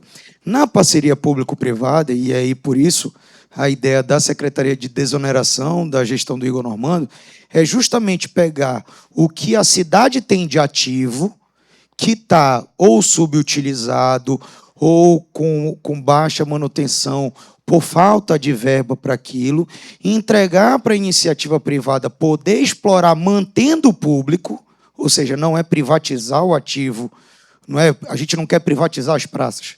As praças elas continuarão públicas, mas as empresas vão poder explorar comercialmente as praças, até usar de name rights para colocar nas praças, sem tirar R$1 dos cofres da prefeitura. E, além de... A prefeitura ganha 2 vezes, porque a prefeitura para de gastar com a manutenção daquela praça, tá? Ele para de gastar com a manutenção daquela praça e ainda ganha uma praça revitalizada. Então, e a sociedade ganha. Então, é importante a gente conceituar isso. E num espaço como esse agora de debate, é importante que vocês pensem, cara, como é que a minha empresa pode lucrar, porque não é crime nenhum lucrar, não é crime nenhum ganhar dinheiro de forma honesta, trabalhando em parceria. Como é que a minha empresa pode lucrar, pode trabalhar com algum ativo que tenha na cidade de Belém que eu possa propor uma parceria para a prefeitura, sempre pensando em 3 pontos principais, na minha opinião. O bem para a sociedade, acima de tudo, aquele bem tem que continuar público, ele precisa continuar disponível para a população usar. O não gasto da prefeitura, né? E uma forma que a tua empresa possa lucrar. Vou pegar um grande amigo nosso aqui, o Chefan, como exemplo. Pela OAB, os advogados não podem fazer propaganda, correto, Chefan? Mas o que impede o Chefan de colocar o name right numa praça da Alcide Churanti, Sherman Advocacia? Não impede. Por quê? Porque não pode fazer propaganda. Mas se pode utilizar o nome, estaria fazendo ali uma propaganda institucional. A praça seria mantida, alguma praça aqui perto, digamos assim, seria mantida em parceria com o escritório, manteria a praça, ele poderia, inclusive, usar a praça para eventos como esse e explorar a praça dessa forma institucional, se arcaria com a manutenção da praça e a prefeitura economizaria e teria uma praça para a população. Então, é importante primeiro a gente conceituar isso. E aí agora, bora para a Câmara Municipal de Belém. Se eu perguntar para os senhores, e vocês podem... É uma pergunta retórica, respondam só mentalmente para a gente não passar tanta vergonha aqui, mas é claro e evidente que há décadas não se sabe o que a Câmara Municipal faz. A gente precisa ser claro. Hoje, a grande maioria da população, e eu creio que principalmente os empresários, as pessoas letradas e estudadas, não sabem o que um vereador faz no dia a dia. E não é por ignorância da sociedade, e sim por falta de transparência dos trabalhos da Câmara Municipal, por falta de diálogo com a população e por falta de portas abertas para poder olhar cara a cara e dizer, cara, isso aqui a gente pode, isso aqui a gente não pode. Então, dentro disso, muitos de vocês devem se perguntar, como eu me perguntei antes de ser candidato. Cara, por que não sai projeto bom da Câmara? Por que a gente não vê projeto bom, vereador propondo projeto bom? Porque, infelizmente, a gente tem dentro do regimento interno que isso é uma luta de décadas, não é culpa de presidente A, de B, de C, isso é de décadas. Vereador não pode, aqui em Belém, não pode legislar sobre muitas coisas. A gente não pode legislar sobre matéria tributária. A gente não pode criar atribuições, autorizações ou qualquer coisa para qualquer órgão público. A gente não pode legislar sobre várias coisas. Tá, e como é que vocês fazem, então, na questão do que o Fábio falou, que vocês ajudaram na questão da alteração da lei orgânica? Isso aqui são iniciativas do Executivo. Então, existem matérias que elas são privativas à iniciativa do Executivo. Então, o Executivo pode mandar para a Câmara para a gente analisar, aprovar, fazer emendas ou não. Mas muitas matérias nós não podemos propor. Eu tive, no último ano, Gustavo, por volta de 25 projetos com parecer não favorável na CCJ, a qual eu sou vice-presidente. Isso é uma crítica que eu estou colocando aqui para vocês, porque isso é algo enrustido na política paraense e que a gente está tentando mudar. É algo difícil, mas eu creio que, aos poucos, a gente vai podendo trabalhar. Então, André, o que tu fazes? O que o vereador faz? Desse modo, o que a gente tem visto? A gente já tem muitas leis. O que a gente precisa? Melhorar e revisar as nossas leis. Isso, em primeiro lugar. Então, eu já deixo aberto aqui, caso qualquer um de vocês sinta que em todo o arcabouço de leis que nós temos, precisa de alguma alteração, precisa de alguma atualização, alguma revisão em alguma lei que seja benéfico ou para o segmento de vocês, ou que seja benéfico para algum ponto da cidade que vocês acham que precisa, vocês podem ir atrás da Câmara Municipal e eu me deixo aqui à disposição para levar isso. E hoje eu me sinto muito mais como um articulador municipal. Quando eu comecei, e aí eu vou ser muito sincero, eu fiquei frustrado quando eu entrei na Câmara Municipal. Eu preciso ser sincero para vocês sobre isso, porque o que eu tinha de ideia para apresentar de projeto, não podia. Então, hoje, eu me sinto muito mais como um articulador. E, dentro dessa articulação, a gestão do prefeito Igor, o secretário Arnaldo, o Fábio, que estava aqui, têm sido parceiros enormes nisso, porque aí eles podem, a gente pode chegar com eles, Arnaldo, pensei nisso aqui, vamos fazer isso, vamos fazer um... E aí ele vai tratar com o procurador para a gente poder fazer um projeto de lei, manda para lá, a gente discute. Então, a gente acaba sendo um grande articulador municipal. E aí, dentro disso, eu quero incentivá-los a também trazer demandas para a gente, porque, além da articulação, a gente consegue orientar. Fernando Henrique Cardoso tinha uma frase que ele dizia o seguinte: o conhecimento de um político, ele geralmente é que nem um lago. É vasto, mas não é tão profundo. Por quê? Porque o político ele precisa entender um pouco de tudo. Hoje pela manhã eu estava presidindo a CPI que investiga as deliberadas negativas de plano de saúde para tratamento de pessoas com deficiência. Aí, logo depois, eu já fui para uma pauta mais parecida, que foi para o almoço do Conjove. Então, a gente falou sobre empresariado, mas tem outra hora que eu estou debatendo sobre esporte, outro momento a gente está debatendo sobre outros temas. Então, é humanamente impossível eu saber profundamente sobre todos os temas. E a gente tem que ter humildade suficiente para assumir isso. Mas eu sempre gosto, quando alguém chega comigo, de trazer algum tema, de entender aquele tema e saber como eu posso articular pontes, criar pontes, para que a gente possa oferecer soluções alternativas. Vou dar um exemplo aqui do Fábio, aqui que a gente estava. Hoje, a gente vai conseguir, se Deus quiser, trazer o primeiro ponto de apoio para motoristas de aplicativo de Belém.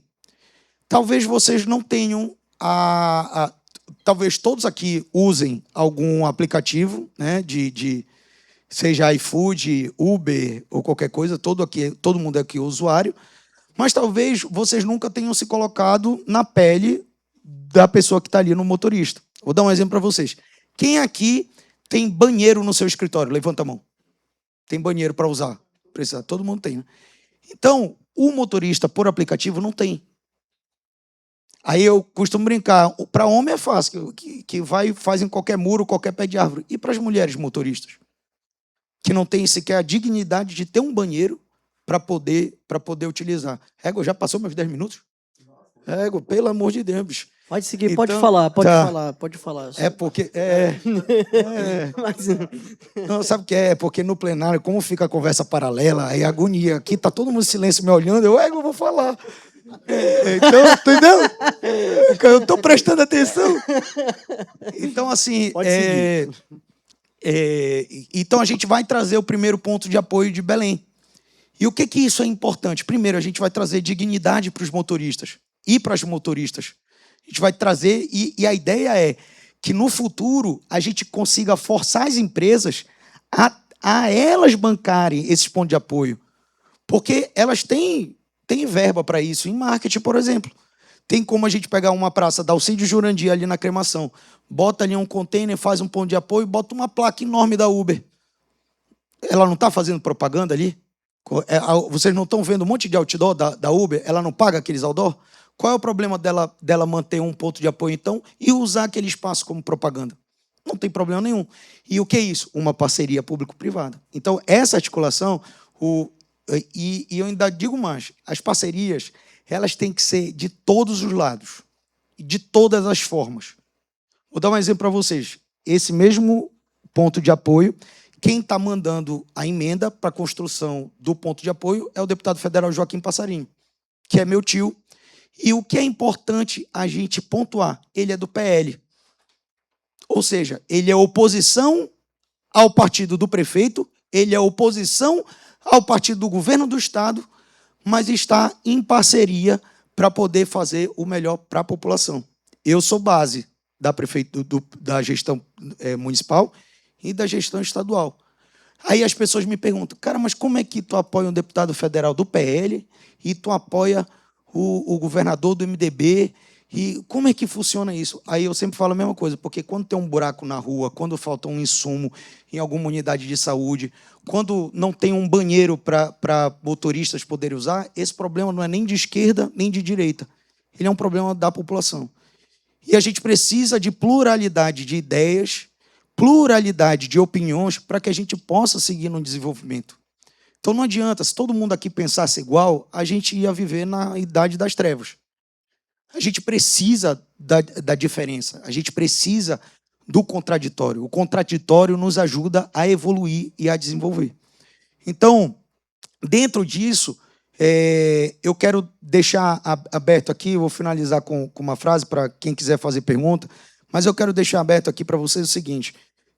Rubem Alves tem uma frase que ele diz o seguinte, todo mundo quer fazer curso de oratória, né? E ninguém quer fazer curso de escutatória. Então, todo mundo quer saber falar bonito, mas ninguém quer aprender a ouvir. E eu tenho feito um exercício para que eu aprenda a ouvir cada vez mais. Então, aqui eu estou me colocando à disposição de vocês, para quem quiser debater, levar qualquer coisa de assunto para que a gente possa... André, poxa, eu tenho um assunto tal, um entrave tal, às vezes pode nem passar pela esfera municipal, mas, às vezes, por eu ter conhecimento em Brasília, por eu ter conhecimento em algum lugar, eu posso ajudar a dar uma luz. Ontem, por exemplo, eu juro que eu já vou finalizar. É porque eles estão tão em silêncio, eu estou muito entusiasmado. Ontem me ligou um amigo meu e falou assim, amigo, eu preciso de uma ajuda tua. Eu diga lá, fale. Cara, é que um atleta que vai correr a maratona de Boston teve o visto negado e eu preciso de ajuda para conseguir o visto para ele. Eu falei, tu quer que eu ligue só para o Trump? Tu não quer mais nada. Então, e eu fui atrás para tentar ver se eu conseguia ajudar de alguma forma. Até perguntei, inclusive, eu me fiz a pergunta seguinte, cara, será que Belém tem uma Secretaria de Relações Internacionais? E não tem. E é uma ideia importante para que a gente possa trazer, porque Belém hoje é uma cidade internacional. E como é que a gente não tem uma Secretaria de Relações Exteriores, uma Secretaria de Relações Internacionais? Então, daí vão surgindo ideias. Então, sintam-se à vontade, a porta do meu gabinete está sempre aberta para vocês. Tá? Fica no primeiro andar da Câmara Municipal, no final do corredor, à direita. O gabinete do André Marta. Obrigado.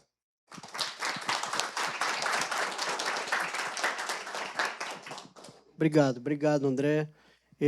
Bom, a gente ouviu muito da parte pública, agora a gente vai ouvir um pouco do setor privado. E eu vou passar a palavra aqui para o Lucas. Calma, Lucas, eu vou já te passar esse.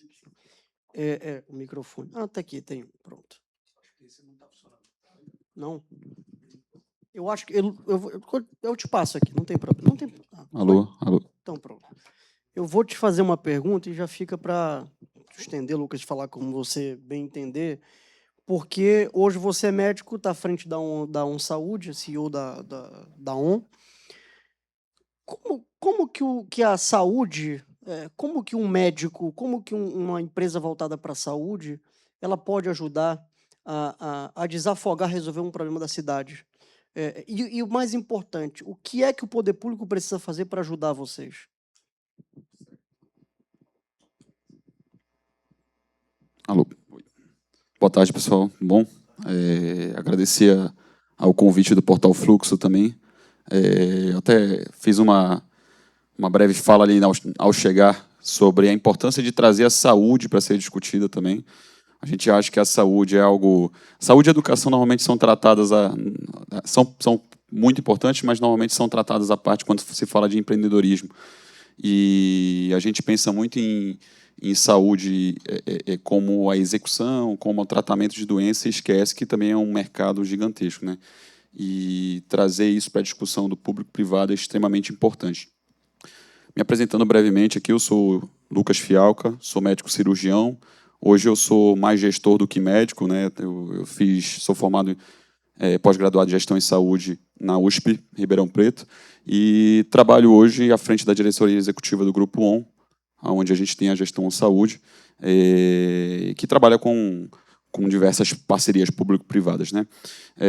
Trazendo um pouco dessa discussão, eu não sou a IA, mas eu queria fazer um breve censo. Temos alguém da área da saúde aqui? Não, eu já imaginava. Jurídica, só para a gente tentar entender, porque assim existe uma tecnicidade na fala e coisas extremamente profundas que a gente pode abordar de forma menos teórica e trazer a praticidade dessa discussão. Trazendo um pouco da tua pergunta que questiona sobre quanto uma empresa em saúde pode auxiliar, né? Só para a gente ter dados iniciais e diagnósticos, a gente, para falar de saúde, tem que ter noção de que 9% do PIB do país é gasto com isso, né? Para entender o tamanho da relevância. Todos aqui, independente, ricos, pobres, pretos, pardos, brancos, todos aqui vão adoecer em algum momento e vão necessitar desse suporte. Por lei, os jurídicos podem ajudar se eu falar alguma bobeira, mas 15% do orçamento municipal é destinado para a saúde, no mínimo. Em Belém, a gente tem aí de 25% a 30%. Então, é um baita gargalo. Se for imaginar que a nossa arrecadação, como disse o secretário, já é irrisória, porque a gente tem como capital, como cidade, trazer 30% dessa arrecadação irrisória com gasto em saúde, a gente tem que entender o tamanho da relevância disso, né? E também entender que hoje a gente tem uma estrutura em Belém onde a gente tem uma sobrecarga de atendimento, né? A gente tem uma estrutura extremamente sobrecarregada, não pela estrutura em si, mas sim pela alta busca que a gente tem, que mesmo com as iniciativas de construção de hospitais nos interiores, principalmente os hospitais regionais, a gente ainda assim tem um direcionamento de pacientes de toda Belém, inclusive de outros estados, para a capital de Belém, como buscando resolutividade de saúde, né? Então, essa situação sobrecarregada, ela traz um diagnóstico importante, olhando para Belém em 2030, e fazendo pensar que a gente precisa realmente ter essa adesão público-privada para poder facilitar o andamento de algumas coisas. Os juristas aqui, eu perguntei justamente por isso, podem dizer o quanto demora aí uma licitação, quão burocrática é uma compra de um medicamento ou uma terceirização de algum serviço. Isso realmente é lentificado, e a gente hoje na saúde, ainda mais num tempo onde a gente tem inteligência artificial, novas tecnologias surgindo a cada dia. Hoje a IA de hoje já não é a melhor, a de ontem já foi ultrapassada. A gente precisa de agilidade e ação, principalmente quando se trata de saúde, né? Então, hoje a gente tem algumas discussões dentro da gestão em saúde de importantes temas e de importantes conceitos, como a horizontalização, né, como a adoção de novas práticas em IA, de inovação realmente e tecnologia, que hoje o próprio sistema público não consegue acompanhar devido à alta burocracia que a gente tem e que realmente precisa ter por auditoria, por controle de gestão. A ideia é trazer essa parceria justamente para que tenha essa liberdade, para que a gente consiga ter melhor eficiência e melhor eficácia dentro da ação de saúde, e para que o Estado, e aí assim, é importante a gente deixar muito claro, a ideia não é privatizar por privatizar, que, infelizmente, é um conceito, inclusive, mal visto hoje. A gente acha que privatização é um negócio... tem muitas pessoas que acham que privatização é algo tenebroso. Na verdade, privatizar da forma correta traz agilidade, eficiência e não exclui o setor público. O SUS hoje atende 75% da saúde do Brasil. Se a gente levar em conta isso, não é a OnSaúde ou empresas como a OnSaúde que vão acabar com o SUS. Na verdade, elas vão complementar e tornar mais viável a ação, né, mais ágil a ação desse SUS, né, junto com outras tecnologias e frentes que eu citei anteriormente. Então, a ideia justamente é entender que a Belém de 2030, né, ela não vai deixar de ser SUS, ela não vai... Na verdade, ela vai necessitar que a iniciativa privada também dê suporte aos hospitais, aos atendimentos, porque, pense comigo, hoje a gente ainda peca muito na nossa atenção primária. Vem melhorando, mas ainda peca muito. E a atenção primária, para um rápido conceito, ela é basicamente a saúde mais barata que existe, que é a saúde preventiva. Então, se eu previno, eu não tenho doença e, logicamente, eu diminuo meu custo na saúde terciária, que é a hospitalar, que a gente conhece ali de atendimento. Se eu tenho a prevenção, eu, logicamente, tenho a diminuição de custo. Como eu não tenho isso tão eficiente, eu vou ter esse custo sendo aumentado, ainda mais considerando que a população, não só de Belém, como do Brasil inteiro, em 2030, cerca de 25% da população brasileira já vai ter acima de 60 anos. E 70% das doenças que matam hoje são doenças crônicas, que são as doenças mais prevalentes em população acima de 60 anos.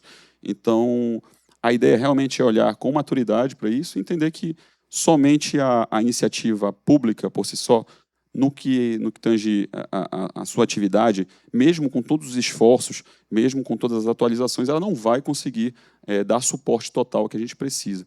Até porque, com essas inovações, a gente precisa entender que o mapeamento vai deixar de ser por tratamento de doença, por atendimento. A gente precisa ter desfecho, né? Hoje, um dos maiores problemas que a gente tem, não só em Belém, praticamente em todos os municípios do Brasil, é a perda de informação em saúde. O paciente é atendido hoje, é solicitado um exame, e isso se perde. E o paciente esquece esse dado, né? A gente não tem dado. E a horizontalização que eu citei é justamente isso. Para deixar mais fácil o entendimento, é como se fosse criar um prontuário único, onde eu sou atendido no hospital A, B ou C, ou no posto de saúde A, B ou C, e o prontuário, o histórico do paciente é preservado para o atendimento em qualquer uma das unidades. Isso já existe. Só que existe uma dificuldade de aplicar isso no dia a dia, ainda mais falando de iniciativa pública. E os dados, por mais bobo que pareça, mas os dados eles são talvez hoje a coisa mais importante que a gente precisa preservar em saúde, porque eles nos trazem a conclusão e as tomadas de decisão. Não existe hoje, a gente se propõe, inclusive, junto à OnSaúde, não só a ser uma prestadora de serviço médico ou de serviço de multiespecialidade. Na verdade, a gente também faz essa coleta de dados, essa tomada de decisão e auxiliando com gestão, justamente para que as secretarias municipais de saúde, que estão ao nosso lado, tomem essas decisões baseadas em dados e em evidências, né, que é o que a gente preza para uma boa medicina hoje, no dia a dia.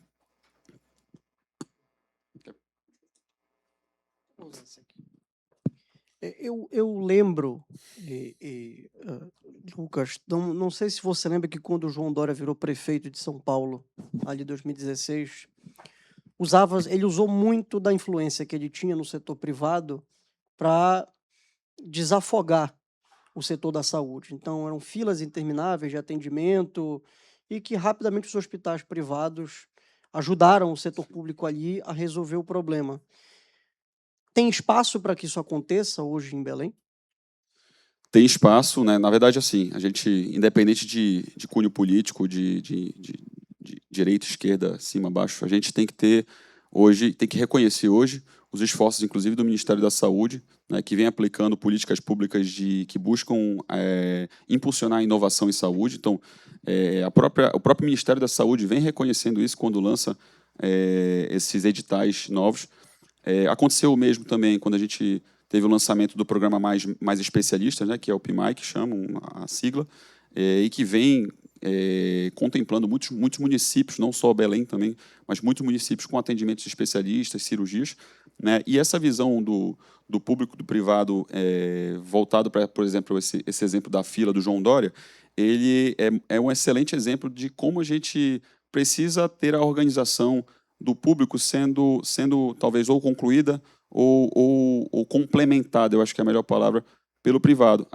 Jamais o João Dória, eu consigo afirmar isso com tranquilidade, jamais ele conseguiria suprir a fila que ele supriu se ele utilizasse somente a máquina pública. Seria impossível, pela quantidade de pacientes, pela quantidade de desfechos necessários ali, e com certeza aqui a gente teria espaço para isso. Nós temos grandes redes de hospitais que, inclusive, já estão aderindo e sendo inscritas nos programas de saúde do Ministério da Saúde, e que vem ajudando justamente a própria prefeitura, o próprio governo a atingir essa métrica, né?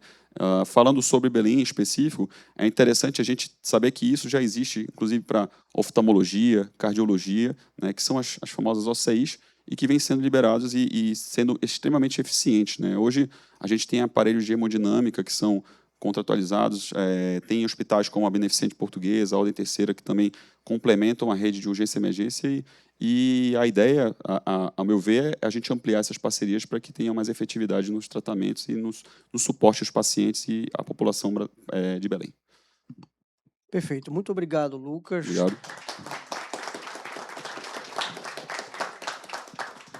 Eu vou passar agora a palavra para Maria Clara, para fechar.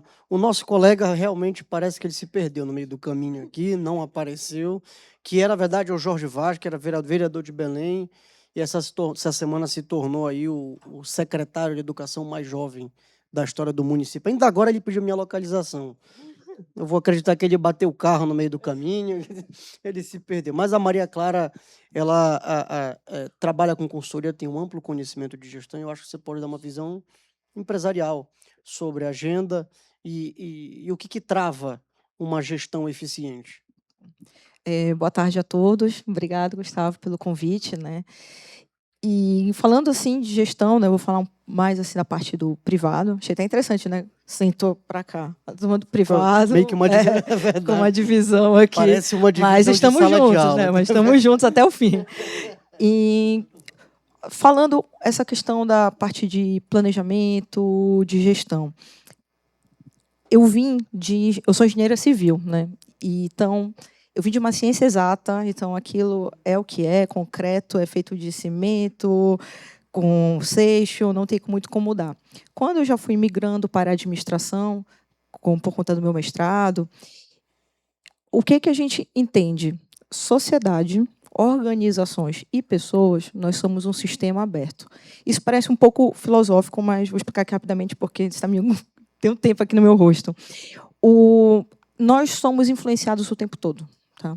Só de estarmos aqui, nós estamos influenciando e sendo influenciados pelo que a gente está escutando, o que a gente está debatendo.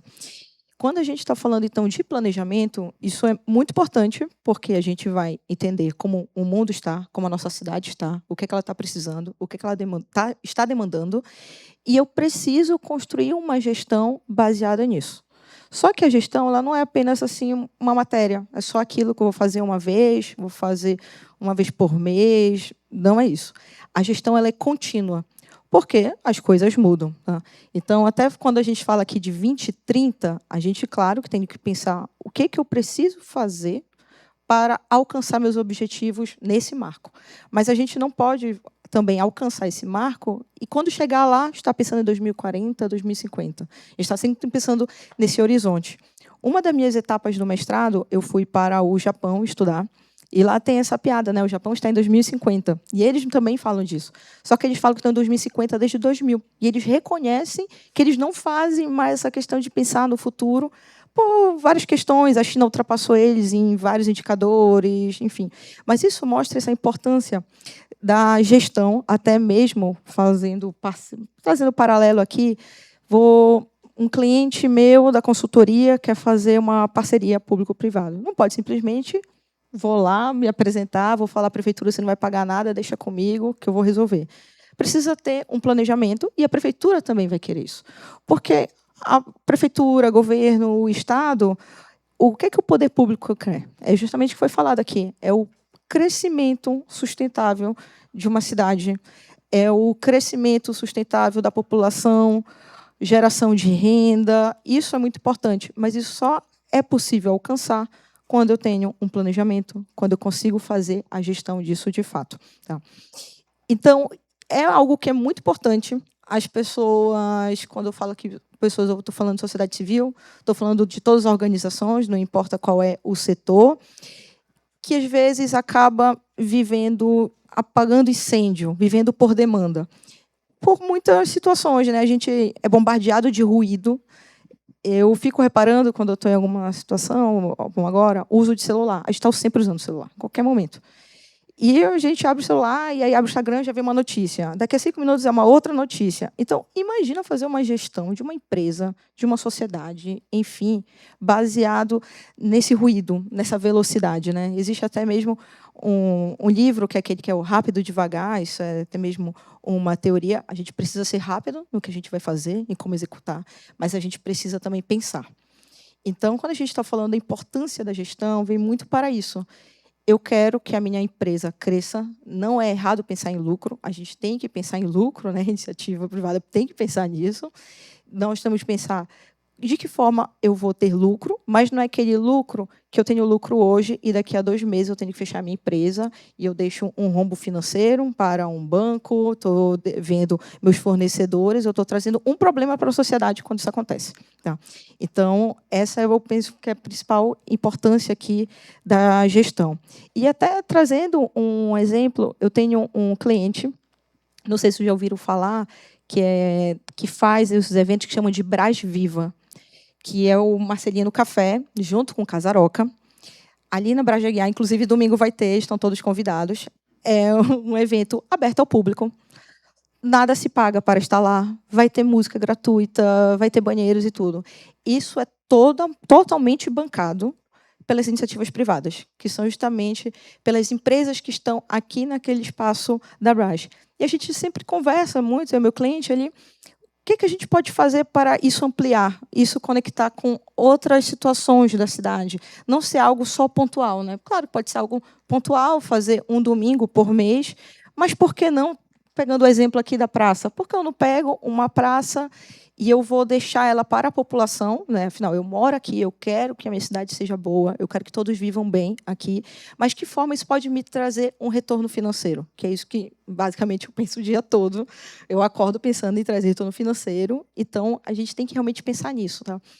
Então, ainda para a gente concluir esse arco aqui de sistemas abertos, como eu iniciei, é justamente essa troca. Acho que a gente tem que estar aqui, a gente tem que estar conversando, a iniciativa privada tem que estar em contato sempre também com as outras organizações. A gente não pode se isolar, porque nada é feito sozinho. O futuro ele vai ser feito por pessoas. Né? Tem gente que fala assim, não, o futuro é do robô, inteligência artificial. Pode ser, mas sempre existirão pessoas e o futuro ele é coletivo. O futuro é feito disso. É troca de ideias, é troca de informações. O mundo está totalmente globalizado. Às vezes a gente vê algo funcionando fora até mesmo do país. Citar aqui Salvador. Eu morei em São Luís e os casarões lá existe que é o projeto Reviver. Então todo o centro histórico ele virou um grande museu a céu aberto, os casarões, tudo. E por que a gente não consegue fazer isso? Tem todos os entraves, porque, de novo, é um sistema aberto, não uma ciência exata. E um muito forte, até fazendo a questão da saúde, é no Canadá. Né? As parcerias públicas-privadas mudaram o patamar da saúde no Canadá. Então, são exemplos que a gente pode, não é simplesmente Ctrl-C, Ctrl-V, porque não é assim que funciona, mas estudar, me debruçar, entender a literatura, qual é a teoria e de que forma eu posso aplicar, juntando forças. Porque, no fundo, o que nós queremos, nós como empresários, nós como representantes do poder público, o que a gente quer é que a nossa cidade cresça, não só para 2030, mas para sempre. Nós vamos ter filhos, nós vamos ter netos, e é isso que nós queremos. E um desafio, que é um desafio, é não se deixar levar. A gente já está em março, quase abril. Meu Deus, passou muito rápido o tempo. Assim como esse contador passou muito rápido aqui, o tempo passa muito rápido. E a gente, meu Deus, já acabou o ano. O que é que eu fiz? Aí a gente até olha aquelas metas, né? Eu nunca consigo, assim, porque eu sempre começo assim, perder peso. Pô, eu nunca consigo isso, impressionante. Mas a gente tem que fazer o plano assertivo. Onde eu quero estar em 2030? Então, o que é que eu preciso fazer para alcançar? E não simplesmente, eu quero que minha empresa dê super certo. Vamos lá, turma, calma. você quer exatamente. Defina os objetivos, faça um planejamento sobre eles e faça também uma gestão. Às vezes a gente confunde que gestão, o planejamento eu vou desenhar o meu objetivo, eu vou comunicar para a minha equipe e seja o que Deus quiser. E não vai ser assim que vai funcionar. Até mesmo porque pode estar tudo acontecendo muito bem e pode mudar várias coisas, né? Agora a gente está tendo, você sabe muito bem, essa questão do Irã e tudo, e isso muda a questão de gasolina. A gente, querendo ou não, como foi pontuado aqui, parece que moramos em uma ilha. A logística de Belém é super difícil, todo mundo sente isso, até piada, né? Frete gratuito para todo o Brasil, menos para o norte, que é uma grande parte do Brasil, então não é todo o Brasil. E tudo isso influencia nas nossas decisões, no nosso plano de negócios. Então, a gente tem que estar atento. Nós somos um sistema aberto. A minha empresa ela pode ter o planejamento que for. Se eu não estiver atento às notícias, para onde está indo, eu não vou conseguir me adaptar. Também a mesma teoria da entropia, né? Isso é explicado na administração. A gente caminha para o caos. A gente vai continuar vivendo no caos, mas a gente vai se adaptar. E essa adaptação ela tem que ser de uma forma consciente, com gestão e com todo o planejamento. Então, acho que era um pouco sobre isso. Fui bem objetivo hoje. Muito bem, muito obrigado. Mano. Pergunta, Heleno. Quer perguntar? Obrigada. Não é bem uma pergunta. É que eu sou cartesiana. Não é bem uma pergunta, mas assim, enfim, eu sou cliente da Mendes, somos Tamo junto. parceiros, enfim, somos sócios em alguns negócios. E eu queria só reforçar a importância desse momento aqui, porque isso é um fruto que vocês plantaram em mim lá atrás, que é eu começar a enxergar, e primeiro nesse lugar, o que eu quero para minha empresa lá na frente. E aí eu comecei a refletir isso em outros lugares e estando em associações da sociedade civil, no associativismo, enfim, o belenense ele não olha para a cidade e pensa o que eu quero para minha cidade, qual é o meu plano para minha cidade lá na frente. Todo mundo que eu converso, assim, nós somos empreendedores relativamente jovens, já não tão jovens, mas jovens, e todo mundo fala assim, por que vocês não saem de Belém? Por que vocês não vão embora? Todo mundo fala isso, né? Pô, já passou da hora de tu estar aqui. E a gente tem uma cabeça, e eu acho que o portal e esse evento nascem disso, da gente imaginar um planejamento do que a gente quer que seja Belém e o Pará, assim. E aí, quando tu falas, né, que nós somos um sistema aberto, às vezes as pessoas têm dificuldade de entender isso, assim, de, pô, como é que isso aqui afeta a minha empresa, né? E eu comecei a perceber isso dentro do associativismo, que é, cara, se todo mundo ganha dinheiro, se as outras empresas, que às vezes a gente olha como concorrente, ganham dinheiro e a gente consegue estruturar um mercado melhor, um ambiente regulatório melhor, um ambiente tributário melhor, a gente ganha mais dinheiro. E às vezes as pessoas não percebem isso, né? Fica aquela coisa, isso é discussão de político. E não é discussão de político.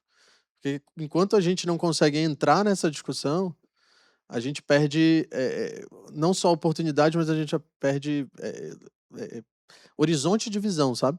Então, eu queria só entender contigo, assim, o que tu acha que falta, acho que a gente fecha aí, para Belém ter o que tu, na tua visão mesmo de empresária, para Belém ter um planejamento mais claro, né? E como é que a gente pode seguir isso? Porque a gente sempre ouve, né? Não, mas tem um planejamento, tem um plano de governo. Mas eu acho que não é só um plano do governo, é um plano de sociedade, de como é que a gente pode começar a pensar nisso? É uma pergunta complexa, mas acho que tu consegue responder bem.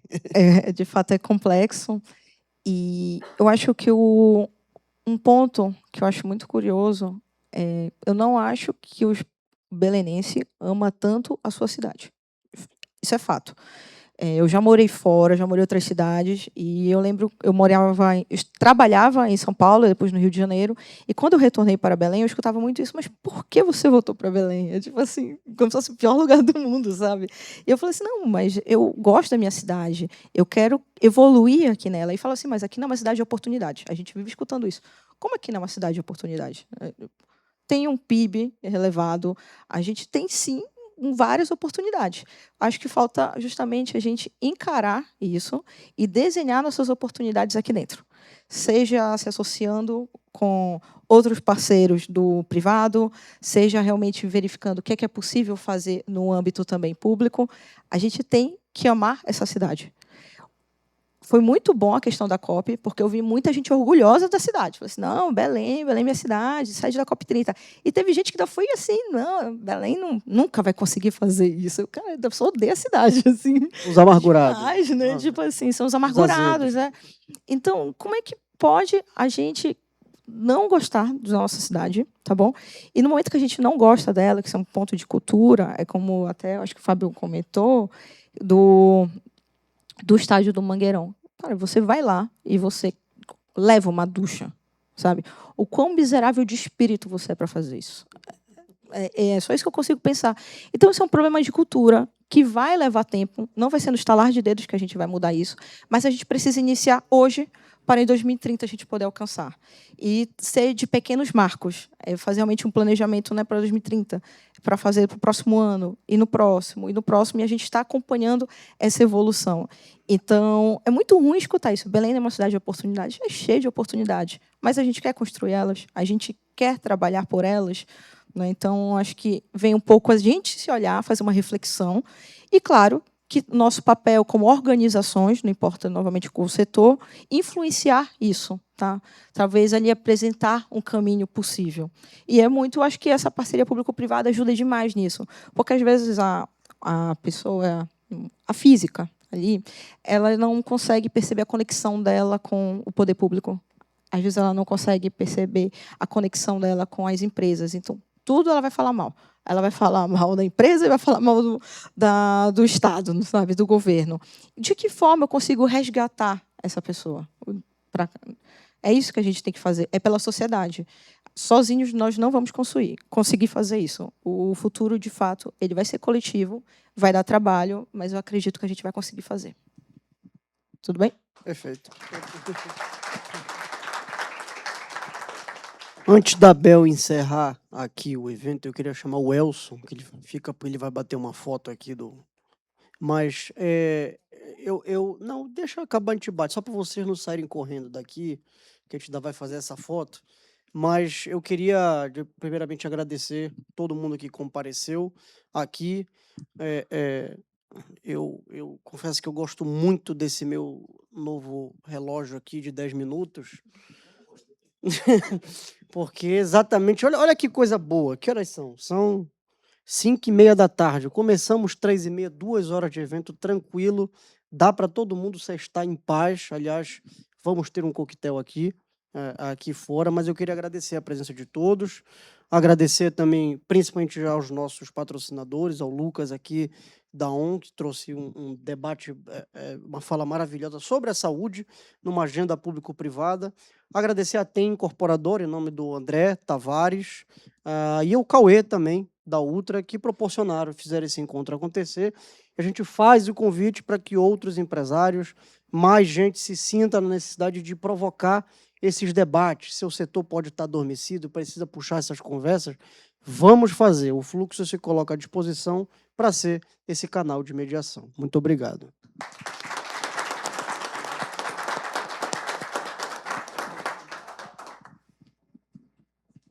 Não é só para fazer a foto aqui. Pode chamando, Beto.